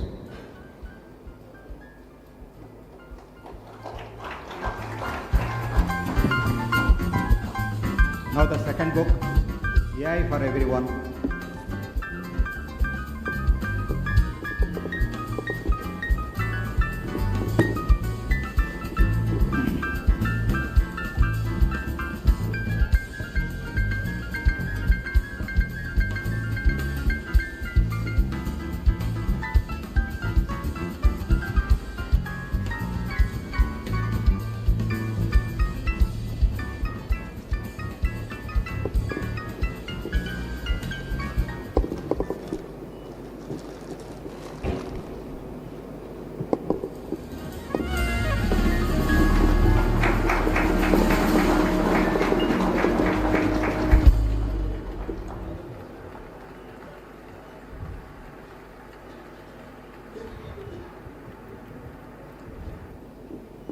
Thank you very much, sir. Now the inaugural session comes to an end. I request Honorable Chief Minister, sir, to remain on the dais. Other dignitaries will be seated in the audience. We will move on to the next presentations. There are some minor changes in the program for the logistic purposes. Now I would like to invite Dr. Rakesh Kalpala from AIG Hospitals. AIG Hospitals is collaborating with government and institutions like ISB to redefine healthcare innovation with AI. To talk more about this, I invite Dr. Rajesh Kalpala from AIG Hospitals. Subsequent to his presentation, he will be joined by Dr. Pratik Sharma from American Society of Gastrointestinal Endoscopy. Over to you, sir. Thank you, everyone. Honorable Chief Minister Garu, Nara Chandrababu Naidu Garu, and all the dignitaries of the stage, of course, no, but on the stage as well. So without wasting time, what I will do in the next 15 minutes is I would call upon, it's an honor and privilege for me to call upon Dr. Pratik Sharma. He is the President of American Society of Gastrointestinal Endoscopy and also the Chair of Artificial Intelligence in US. So he will be delivering a talk on AI in healthcare. Subsequently, we'll just showcase what we are and what we are going to do and envisage with the government of Andhra Pradesh and other stakeholders. So I would invite Dr. Pratik Sharma onto the stage to deliver his talk, followed by a 5-minute presentation by me on what we are doing. Pratik, over to you, please.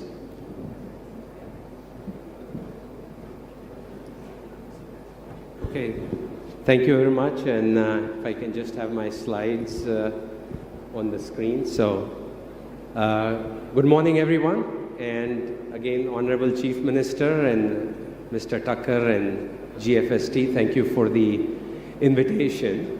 So, what I'll just is briefly give an overview of how AI is impacting healthcare and how it will be shaping the future of how we deliver healthcare in this country.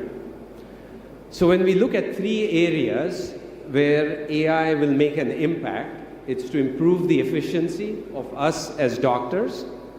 How can we provide more precision care to our patients? And then from a hospital perspective, how can we scale it up so that this is not just in small clinics, small hospitals, but virtually throughout the country. So that is the concept. So let's just look at it one step at a time and talk about how this can impact us or show it in this. The first is to look that this is not just all of us talking about this. This is the same concept and similar conclaves being held in the US. You can see the amount of investment of AI in healthcare in the US. By 2030, it's projected that close to $200 billion will be invested in the field of AI in healthcare.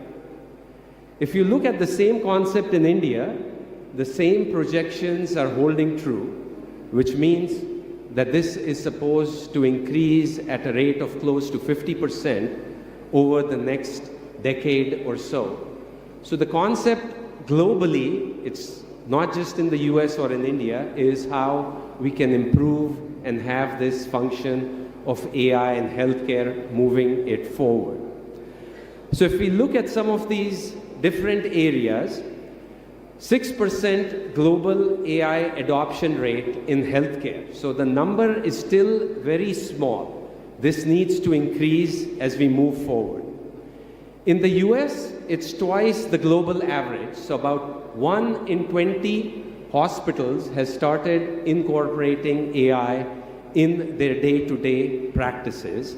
And of course, when you look at the amount of investment in healthcare, 85% of the different entrepreneurs, as we heard from the Honorable Chief Minister, are planning on doing some sort of investment of AI in healthcare. So it is a huge field which is ready for it.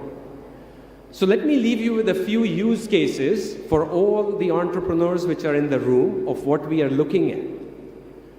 The 4 major areas where I've broken this down into is improved diagnostics, workflow optimization, providing personalized treatment to our patients, and fourth, which I think is the most important, is remote patient monitoring and preventative care and how we can do it in this way.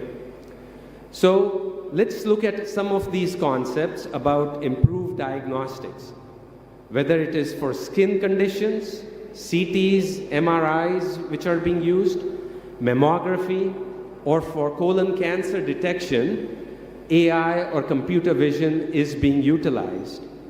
I'll just share this video of how AI for breast cancer detection, early detection with mammography can be done.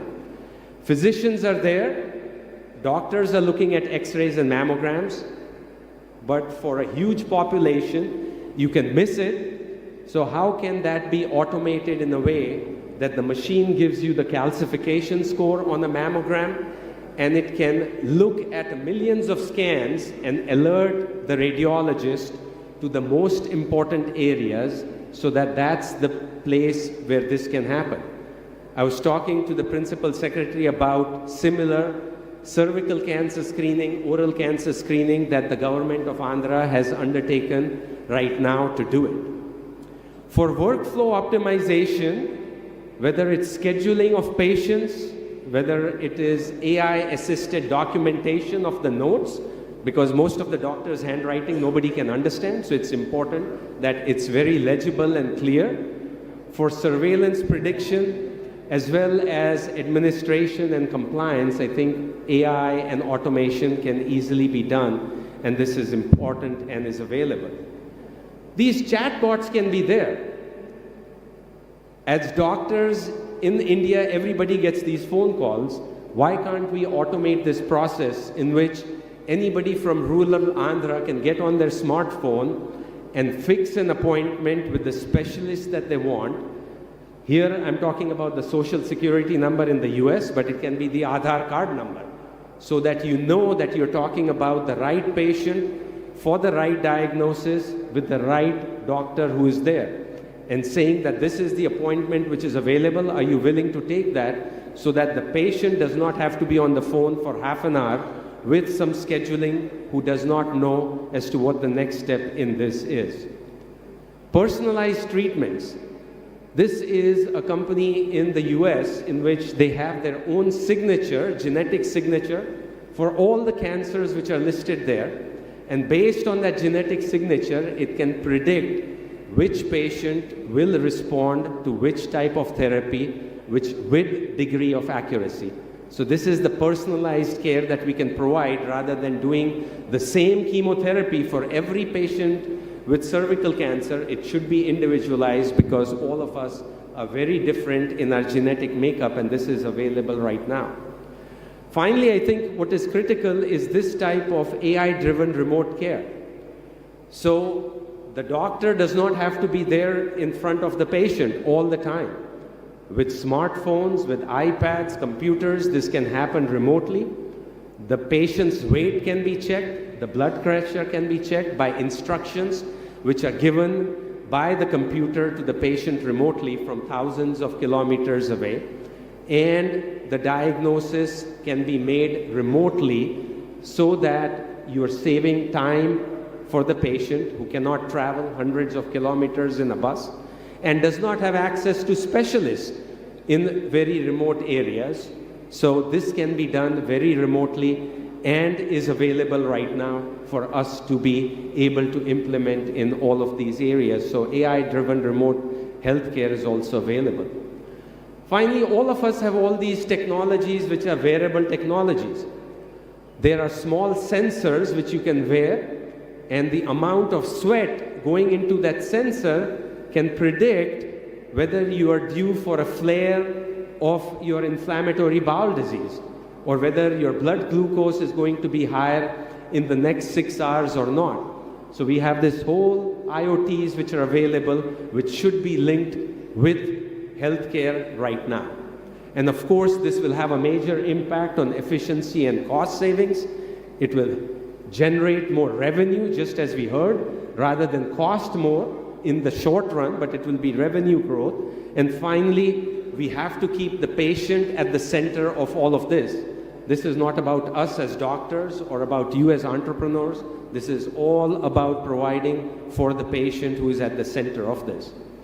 Having said this, as compared to agriculture, energy, etc., this is a very sensitive issue. AI can hallucinate. AI may not be accurate, but we are dealing with lives of patients, so this has to be tested, retested, validated before we release this as compared to the other sectors of the government. So we have to be absolutely sure that the AI technology is working for our patient before we implement it as compared to the other areas which are there. The other area where I think the government of Andhra Pradesh can work together with the other healthcare sectors is by regulation. In the US, there is zero regulation on AI and healthcare. We don't have a policy at all, and we are lost. Europe is ahead of us. And you can see where India stands in this, but it's all state-driven. And I think if we have good regulation and policy in Andhra, I think it will help just promote all of this and take it to the next level. So here's what we heard again all day today is building this AI ecosystem which is there. And I'm delighted that Dr. Rakesh, AIG and others are working on this consortium because this is the way forward for all of us to take AI into the next level.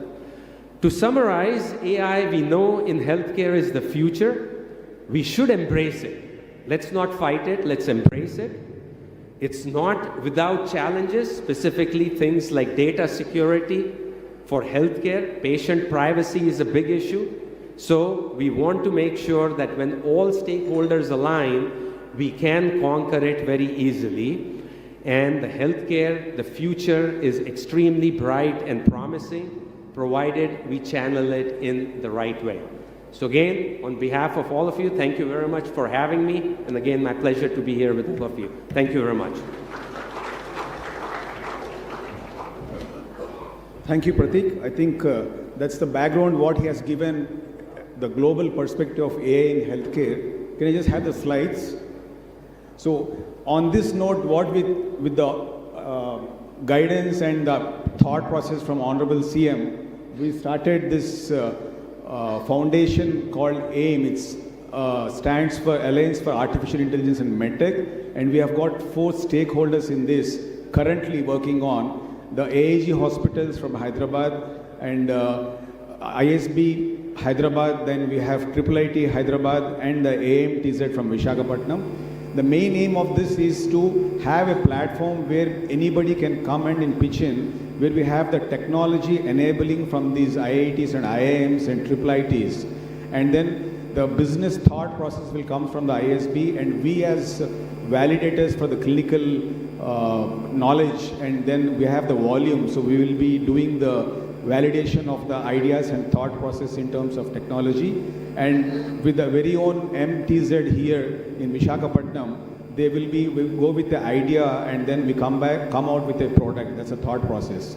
And on this note, in fact, the government of Andhra Pradesh, I have seen pan-India, most of the EMR and EHR data, and I think the best state as of now in terms of data capture is government of Andhra Pradesh. We have to give a big round of applause to all the bureaucrats, officers, and the government of Andhra Pradesh. And on that note, we started working on this, and with this consortium being formed, the first thing what we have done is we started a mother and child healthcare app to be developed after understanding the ecosystem. So can I have that slide? What's happening is we have the robust ecosystem, but there is some missing link in between the ANMs, ASHAs, and the command control. So on that note, we just started working on an app called Janani Mitra app. It's a purely app based for mothers. It's not for any of the other ANM or ASHAs. And what we have done is we have gone to a mandal called Kuder in Anantapur district, and then we rolled out this app. And can I just have the slides of that so that we'll just show in brief in 2 minutes without wasting much time what is being done. Okay, so I think they are playing the slides after my talk anyway, no problem. So that is what the flywheel, what we have invented, and these are the initiatives what government of Andhra Pradesh already have on robust maternal and postpartum healthcare and so on and so forth captured. And the only challenges is, as I told you, the missing link between the mother as the end user versus the other paraphernalia. So on this note, the app, what we have done, can you just show? So this is the app called as Janani Mitra app, which is a smart companion to the mother, where you have some SOS alerts also.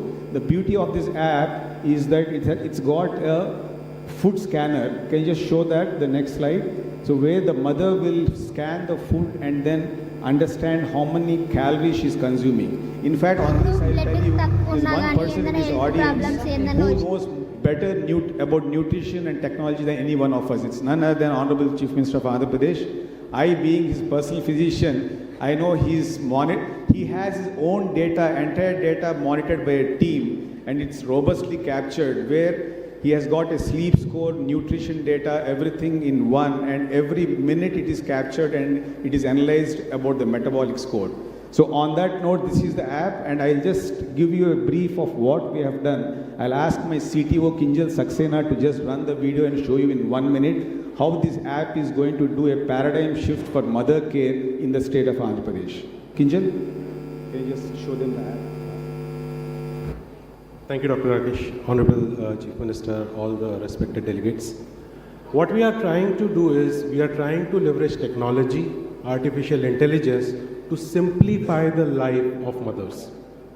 What we have done is, this app will help all the mothers in all the trimesters through the entire journey of their pregnancy, whether it is health monitoring, medication monitoring, investigation, diagnostics, connecting them to ASHAs and ANMs, as well as the diet care and other government access benefits and tracking them.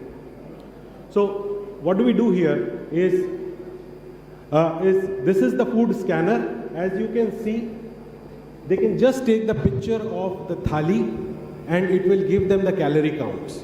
It will also tell them if they are taking the picture of a thali which is not adequate for them, it will actually monitor and tell them that this is high risk, they should eat more, they should eat better nutrition. So this is artificial intelligence embedded in the app itself.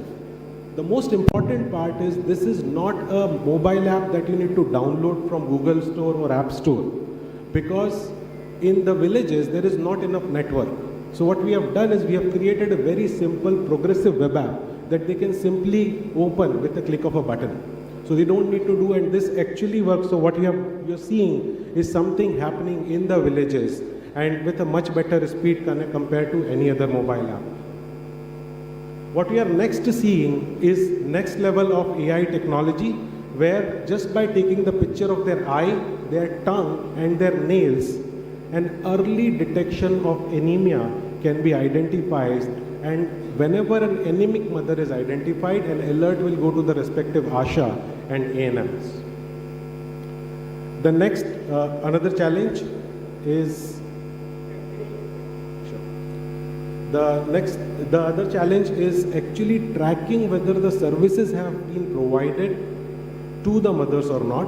And this is where the tracking, taking pictures and geo-tracking comes in. When the ASHA meets the mother, ASHA goes to the mother actually goes to an ultrasound facility. All of this can be tracked with the data, and it can all be provided. Thank you, Kinjal. That's in brief about. We are going to roll it to the entire state of Andhra Pradesh soon, with this Kuder as the start point. And I would like to thank GFST Takkar Garu and Honorable CM Garu and all the dignitaries for giving this the opportunity. And we are happy to work with this as a consortium in the future. And then whatever best we can do in enabling technology, we will do. And then I again thank all of you for giving us the opportunity. Thank you very much.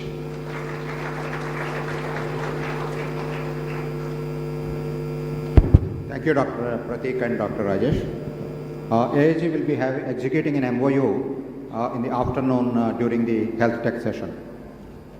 Now it is my pleasure to invite Chintalapati Srinivasa Raju Garu, who is popularly known as Srini Raju, a serial entrepreneur and a private equity investor, to give his address.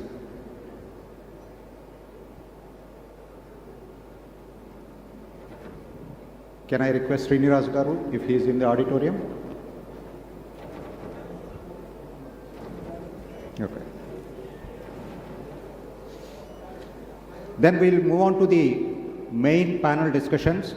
The first session is on deep tech, which is positioning Andhra Pradesh as a global leader in innovation and disruption.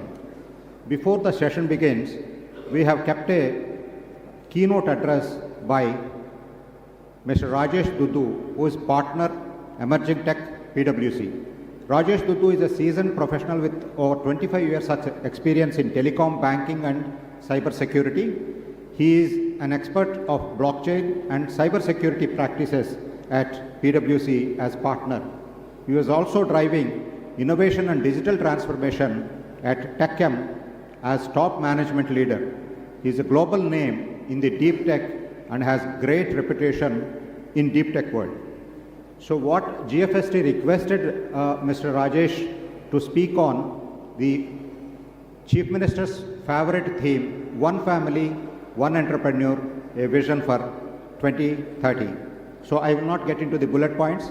I give it to Rajesh to deliver his keynote address.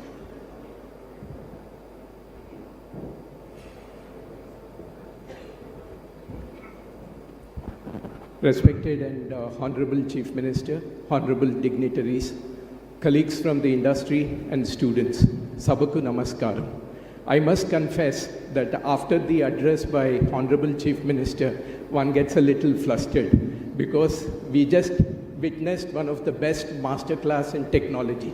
After that masterclass in technology, it becomes little difficult to assemble our thoughts, so I'll try to do my best.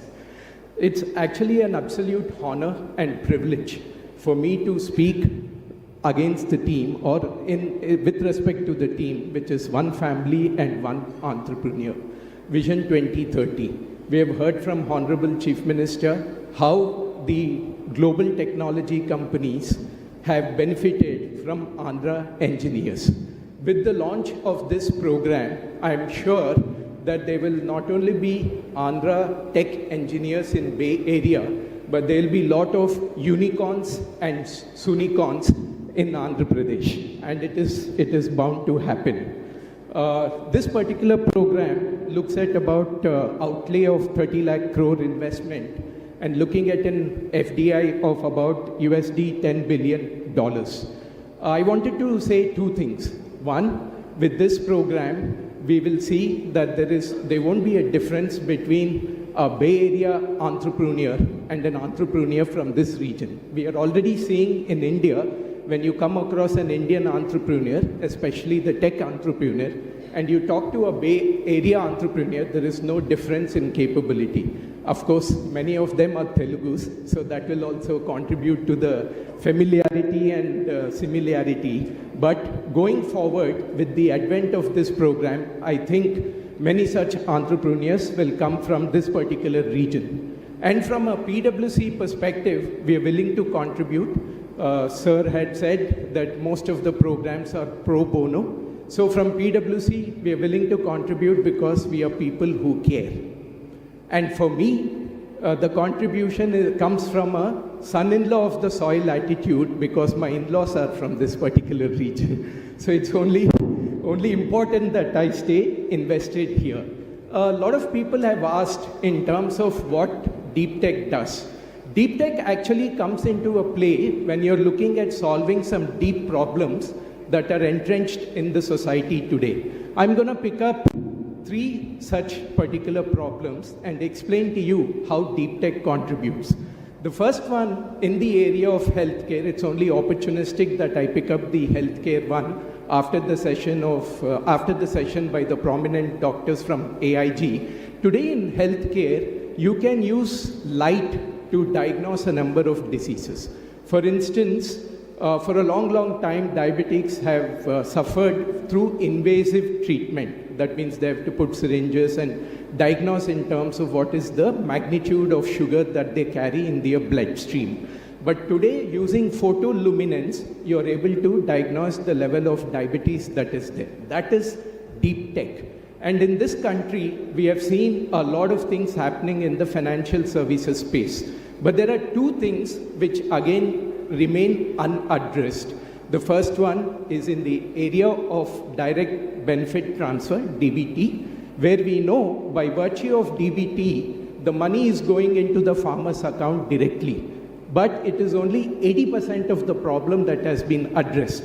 What is the 20% of the problem? How do you ensure that those farmers do not misutilize the benefits for spends other than farm equipment, for anything other than farm improvement? So there comes a deep tech concept using blockchain, which is called a central bank digital currency.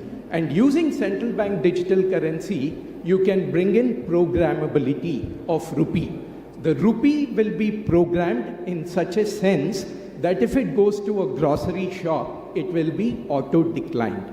If it goes to a liquor shop, it will be auto-declined, and it will be accepted only in the areas which are contributing to that particular farmer's benefit with regards to his or her farm. The second one, interestingly, it is called as deep tier discounting. Many of us know in the trade finance area, the suppliers take their invoices and get them discounted with the banks. So let me give you an example. Here is an example of a computer supplier. The computer supplier has supplied equipment to an enterprise, and the supplier is getting the invoice discounted. Now, that particular computer supplier is taking parts, for example, mouse from a SMB supplier, from a small and medium enterprise customer. Now, that particular person, unfortunately, do not have access to the trade finance discount. That is going to change by bringing in what we call as deep tier discounting, again using the transformative potential of blockchain, where the entire chain of suppliers are going to come on the network along with the banker. So the person in the downstream at the last mile who has supplied the mouse will also get his invoice discounted. What is it going to do? That particular person who is has been henceforth been utilizing finance at 18% interest rate now will get an access to a 9% interest rate from the banks. So this is how the deep tech is going to contribute. And these are not only in the areas of finance and healthcare, as Honorable Chief Minister had said. It is there in supply chain, it is there in InsurTech, it is there in GovTech, RegTech, AgTech. Any technology that you take, there's an opportunity for improvement. I had a good fortune of working with NEOM, the people who are building the futuristic society in Saudi Arabia. When I was working with them, I was introduced to another concept called cognitive technology. Today, we are talking about WhatsApp governance. We are talking about services being available in an app perspective. But everything has to be initiated by us.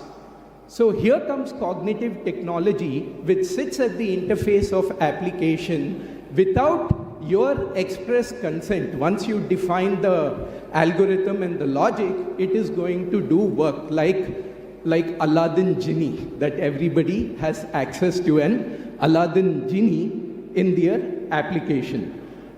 And to realize the grand vision of Viksit Bharat, it is quite essential that the vision of Swarna Andhra Pradesh has to be realized. And it is essential that we use all these technologies. Is there any other method of doing it? No, there is no other method of doing it. So we have to use this. If these opportunities does not resonate with you, there's one more area where the entrepreneurs can invest, and that is in the area of cybersecurity. I was reading an interesting article. It said while X number of people are trying to learn how to use ChatGPT, 3X are learning how to trick it. So there are more people who are trying to trick the technology. That's where cybersecurity comes to the fore. Sir, we have been the beneficiaries of government to citizen services. but there is an interesting personal experience that I would like to share. I got married in 2002. Post the marriage, I started getting to-do lists from my wife. I thought the to-do lists were only in the office, but my wife started giving me the to-do lists. What were the to-do lists? Pay electricity bill, pay utility bill, pay that bill and this bill. I used to hate that because the lines were huge until I got introduced to eSeva. Once I got introduced to eSeva, which was implemented under your grand vision, my to-do list became very, very short, and I used to go and ask my wife, give me more activities to do. So while it has contributed to the government to citizen governance, in my case, sir, it has contributed to marital bliss. And since it has contributed to the marital bliss, it's only important that I stay invested with all your initiatives so my marital bliss will continue. Thank you.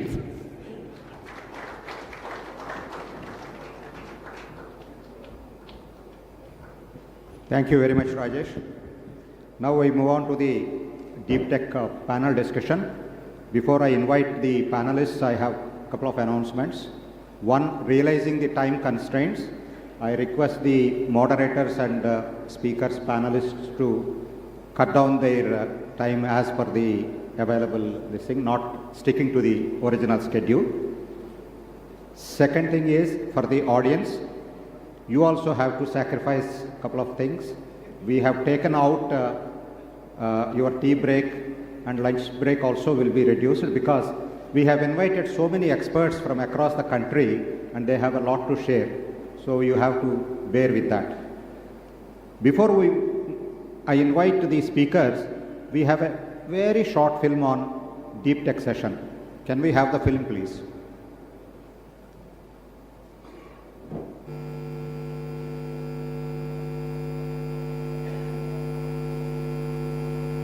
Reality, paving.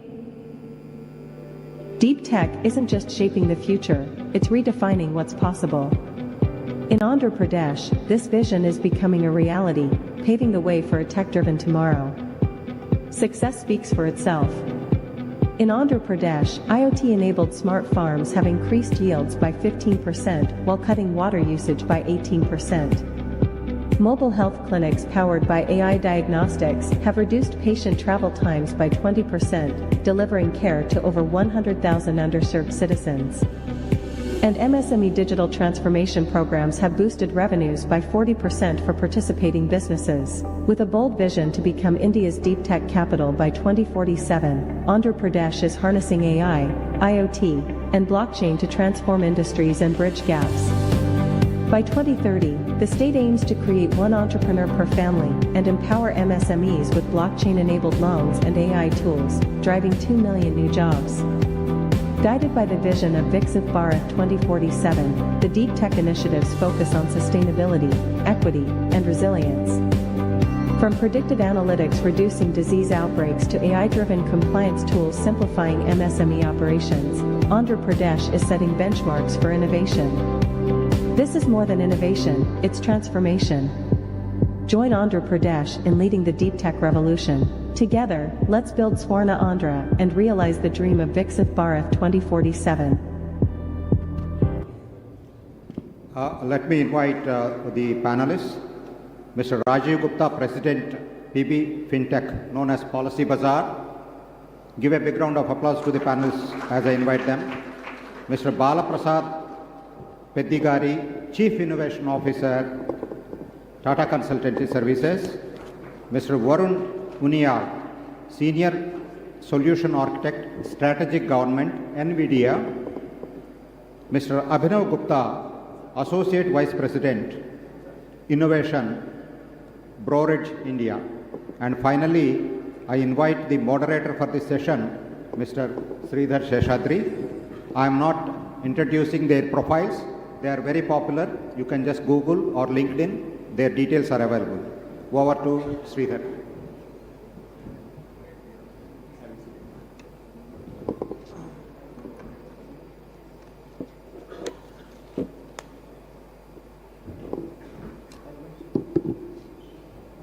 Excuse us for 2 minutes.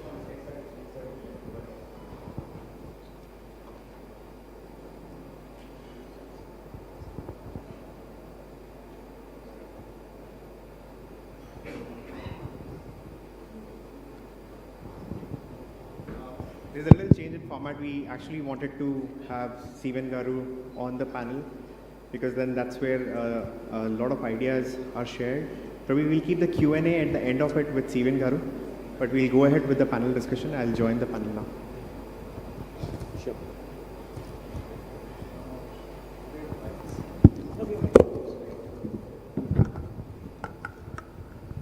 So there's already a lot of discussion about deep tech, and with my background in artificial intelligence, machine learning, I got my exposure at Facebook when Facebook was setting up their first office in Hyderabad.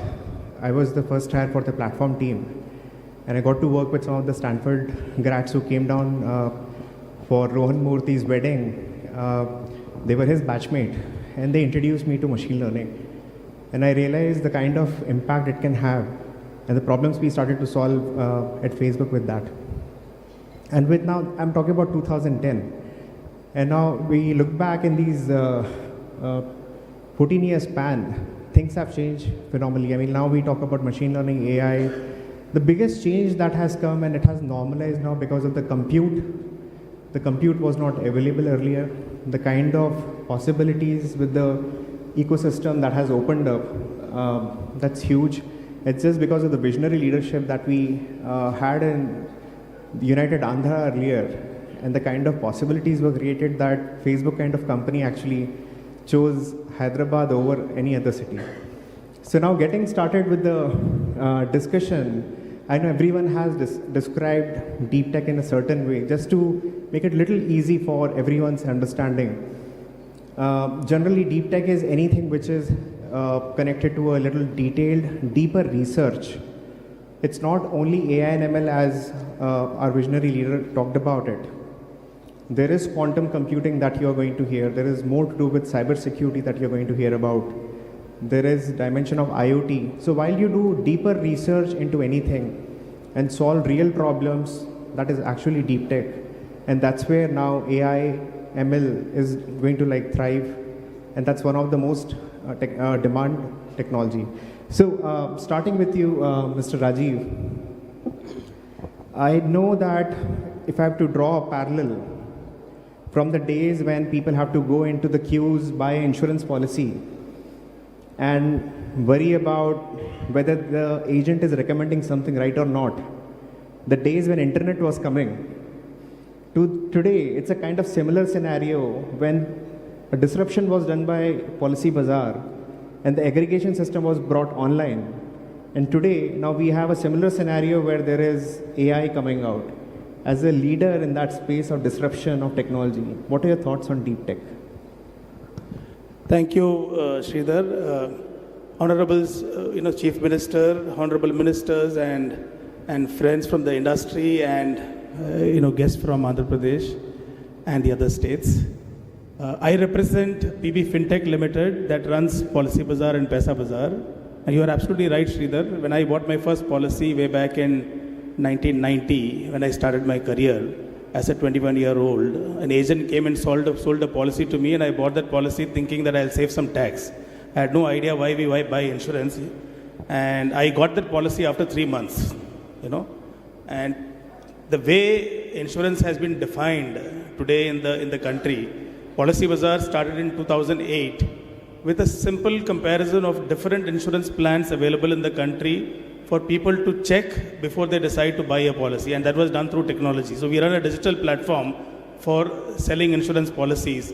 From there to 2024, as we speak, we write about 16 to 18,000 crores of premium every year, and we spend about 400 crores on visibility on TV ads for people to know why they should buy insurance.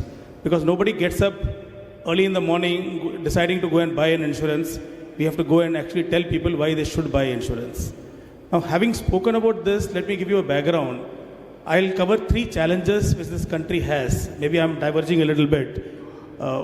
One biggest challenge which I see as an organization is how do we promote financial literacy in this country across nook and corner of every village and taluka.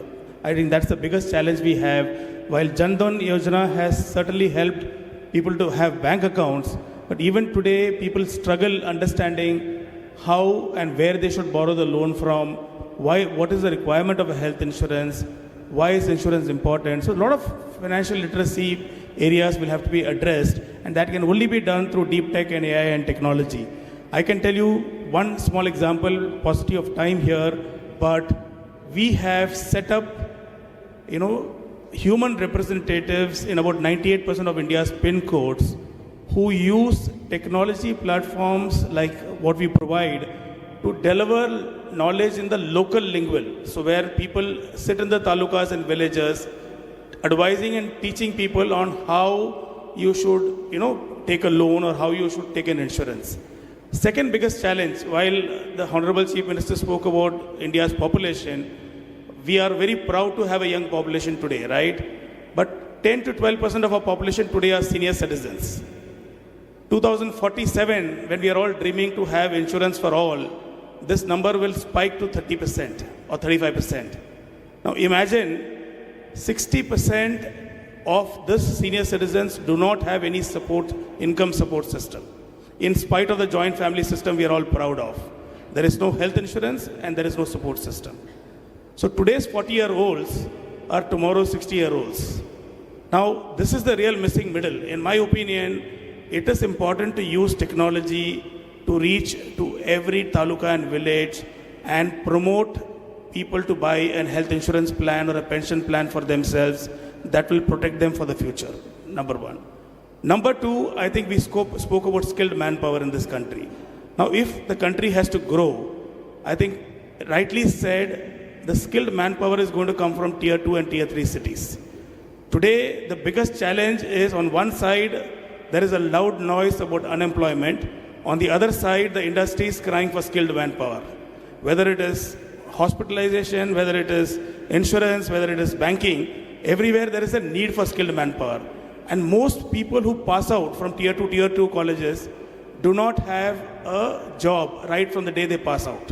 So I believe that the government, private, and educational institutions will have to work together using technology to create co-curriculum modules in these colleges in addition to their curriculum, so that when they pass out, 80% to 90% of them become employable.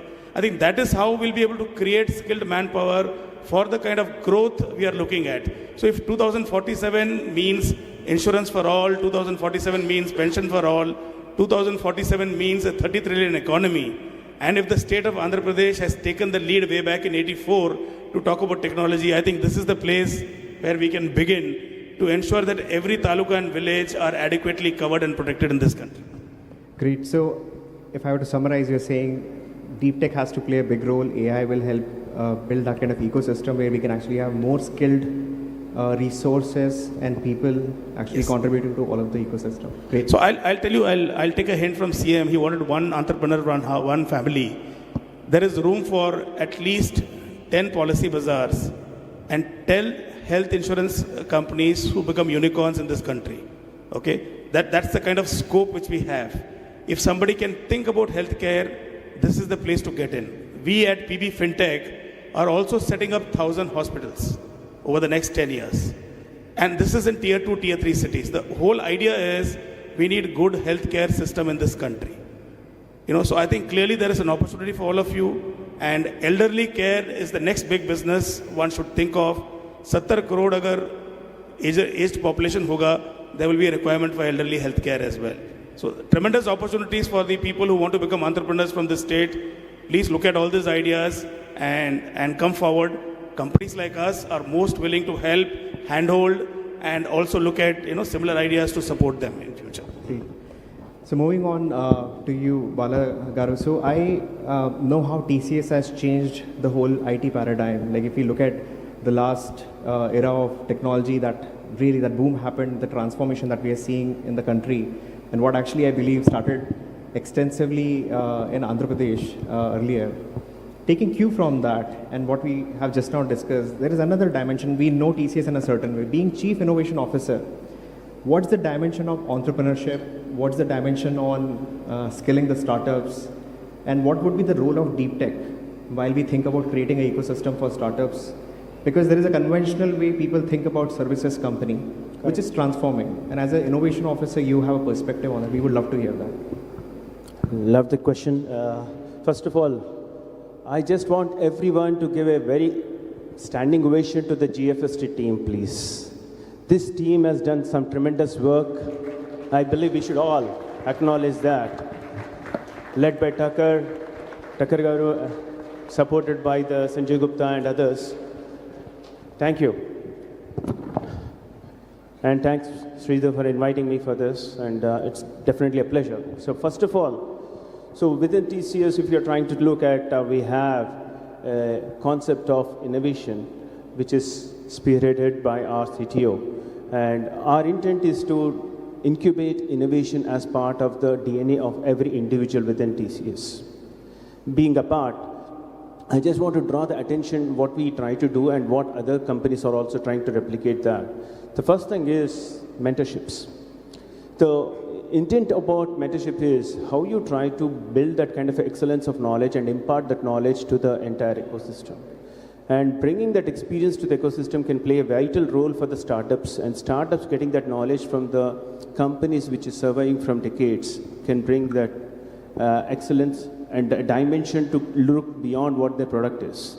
And today we also try to incubate 30 to 40 startups every year as part of Coin ecosystem to ensure that we give them the opportunity to validate their solutions with our customers.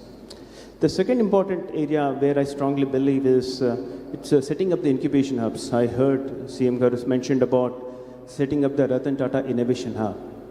I'm really privileged to hear that, sir. And we all the way from TCS will be able to support that in that entire journey. But these innovation hubs, when they are all linked to the district level innovation hubs, can play an important role. But that incubations need to be linked with the IT services play also. Because the industry mentorship and industry direction to this, each of the incubation hub can play a vital role. Not only giving the business problem statements, but also ensuring that they're getting right level of coaching and mental mind map, which can allow them to build the products which are at a global scale. Today, we do not have a global products. That's what mentioned by CM Garu. But we need to really look at how can we build that kind of a global scale of products which can increase our GDP. That's the second important dimension what I want you to drive that collaboration angle. The third important thing which I wanted to mention is bringing that enterprise-grade knowledge to the entire ecosystem can play a vital role. We spoke about IoT, Rajesh was mentioning about the blockchain. These are all the experiences which are there in silos. Getting that collective play is very important, and how you integrate that for the holistic product. Looking at you take about artificial intelligence, IoT, blockchain, quantum computing, they are all in isolation good, but unless they converge together to solve the problem of different industry, medtech or agri-tech, will not really help. So that enterprise-grade knowledge and experience which is coming from the IT services players, which can be incubated as part of the entire journey, can really drive the excellence and also drive collaboration, which can really sustain for longer duration. So the collaboration for impact is there. So as CM mentioned about 4P model, I try to suggest here 4E model also. Public-private people partnership is very key for the success, but I would say that when you're trying to drive such kind of a scale, it's important you need to look from the empathy, enablement, empowerment, and ecosystem. These 4E dimensions can really play a very important journey, because any product what you try to develop, it should be looked from the consumer angle or the business angle and be empathetic. Enablement is important because the technology need to be available for the people to build up the solutions. Empowerment, so that they can scale the things. Ecosystem, they can truly leverage that availability of the resources to consume the things. Such things when we try to apply, I think sustainable transformation is key, and all IT services will play a very, very critical role in this entire journey to support. Great. So if I got it right, you're saying the key thing here is mentorship. And definitely there's a big step taken by a lot of academia. I really want to thank all the academia and all the scholars who are here, who have yesterday in our session offered some of those kind of bits and pieces where definitely GFST would love to play a role, collaborate with you. And we would like to do something more in mentorship, entrepreneurship. That's one of the areas. Great. Varun, we'll move next to you. like from what NVIDIA has been doing on stock markets and the rally, that's a great bit of it that everybody keeps talking about. Congratulations on that. But there is a high impact work that you guys are doing in Indian ecosystem. Coming from NVIDIA, definitely there is a lot of work that you're doing with different states on startups. I would love to know how can you help our academia as well. There are areas of startup that NVIDIA is supporting. For Andhra Pradesh, how do you intend to support both of these areas, which is academia and startup? Because that is critical for us to have strong research coming out of academia and then being brought into some kind of business, which is an entrepreneurial thing. So we'd love to hear your thoughts on that. Firstly, thank you for having me here. It's a pleasure to be part of this panel and to be able to contribute to this discussion. NVIDIA builds full stack AI computing solutions, right from the chip level all the way up to the application and everything in between. And we have collaboration vehicles through which academia, researchers, startups, enterprises, governments can access our technology. And we work very closely with them in a collaborative fashion to build solutions that bring value through AI. We help them build their COEs, which are centers of excellence, where AI development can prosper, it can flourish, and these COEs provide easy access to technology, the tools, the resources for AI development. We have research programs where we do collaborative research with leading academic institutions and research institutions and work on some of the most complex problems in AI and deep tech. We also bring our skilling and development initiative through which we call it the Deep Learning Institute, through which we take on the challenge of skilling in the areas of AI and deep learning. And we do this through partnerships with academia and through MOUs with state education departments. And of course, we are supporting the startup ecosystem through the Inception program, and we help them not just with the technology, but also by connecting them through the venture capital network that we have. We also connect these startups with the customers who might benefit from some of these solutions that these startups are working on. Now, if I were to talk about how do we implement this on the field, for example, if I were to do this, or if we were to do this in the state of Andhra Pradesh, how would we go about it? We would start by academic partnership, where we would set up a COE in that institute or university. We will bring in the skilling and development program to scale the students, the researchers, the faculty. Within that AI COE, we can create two groups, one that focuses on research, and this group would have access to our research ecosystem and work collaboratively with us on some of the most complex problems of the state, new problems for which solutions are not there yet, right? The other arm can focus on rolling out mass AI solutions for the citizens, for the state, and develop e-governance services based on more traditional, conventional approaches and approaches that are already well known and well understood. We then create an incubation center within this COE and give rise to startups based on technology that comes out of this AI COE, which has commercial value, right? And these startups we can bring under our Inception umbrella and connect them to our developer ecosystem, our venture capital ecosystem, and customers as well. So this AI COE in itself, the Center of Excellence in itself becomes a microcosm which has everything that is there that is required for AI to succeed, right? And now what I do is we create multiple replicas of this COE, right? Maybe smaller ones, but now I go deeper into the state, deeper into the region, and create these COEs closer to my business hubs, closer to my growth sector belts, right? For example, I can have, while the main COE can be in the capital, I can have a smaller one here in Visakhapatnam that concentrates on use cases and challenges of the shipping industry, of port management, logistics, and then I can have a smaller one closer to the agricultural belt, another one closer to the manufacturing and industrial belt. And this is how we ensure that every industry has access to AI and deep tech, right? And if we can replicate this, then what we've created is an AI state. And if we can replicate this setup through the country, we'll be creating an AI nation, a Viksit Bharat, so as to speak. Thank you. Great. So I request all the scholars, all the institutions, all the academia who want to contribute back to Andhra Pradesh, and you need that support. I've gone through the program details, what NVIDIA is offering. Definitely, it's a win-win for us if we collaborate. If you want to reach out to him after this session, please feel free to do that. Otherwise, please feel free to reach out to GFST team, and we will enable some of these collaborations. This is the best time where we have the leadership supporting us to build some of the best solutions. The departments, the bureaucrats have a very different energy. When we talk to them, we realize they want to solve for the problems, and we have some of the best MNCs trying to help us create the vibrant ecosystem. I think we have to just take advantage of that. Great. Moving on to your MNC experience at Broadridge. Abhinav, I believe there's so much of talent pool creation, and there are challenges of talent that we generally run into. I would love to really hear your thoughts on that. Like, what's the expectation? What are the good processes for talent pool creation? How does deep tech really play a role? How would we hire people for deep tech? Some thoughts on that. Thank you, Sridhar. There are two aspects of talent. There is definitely shortage of talent.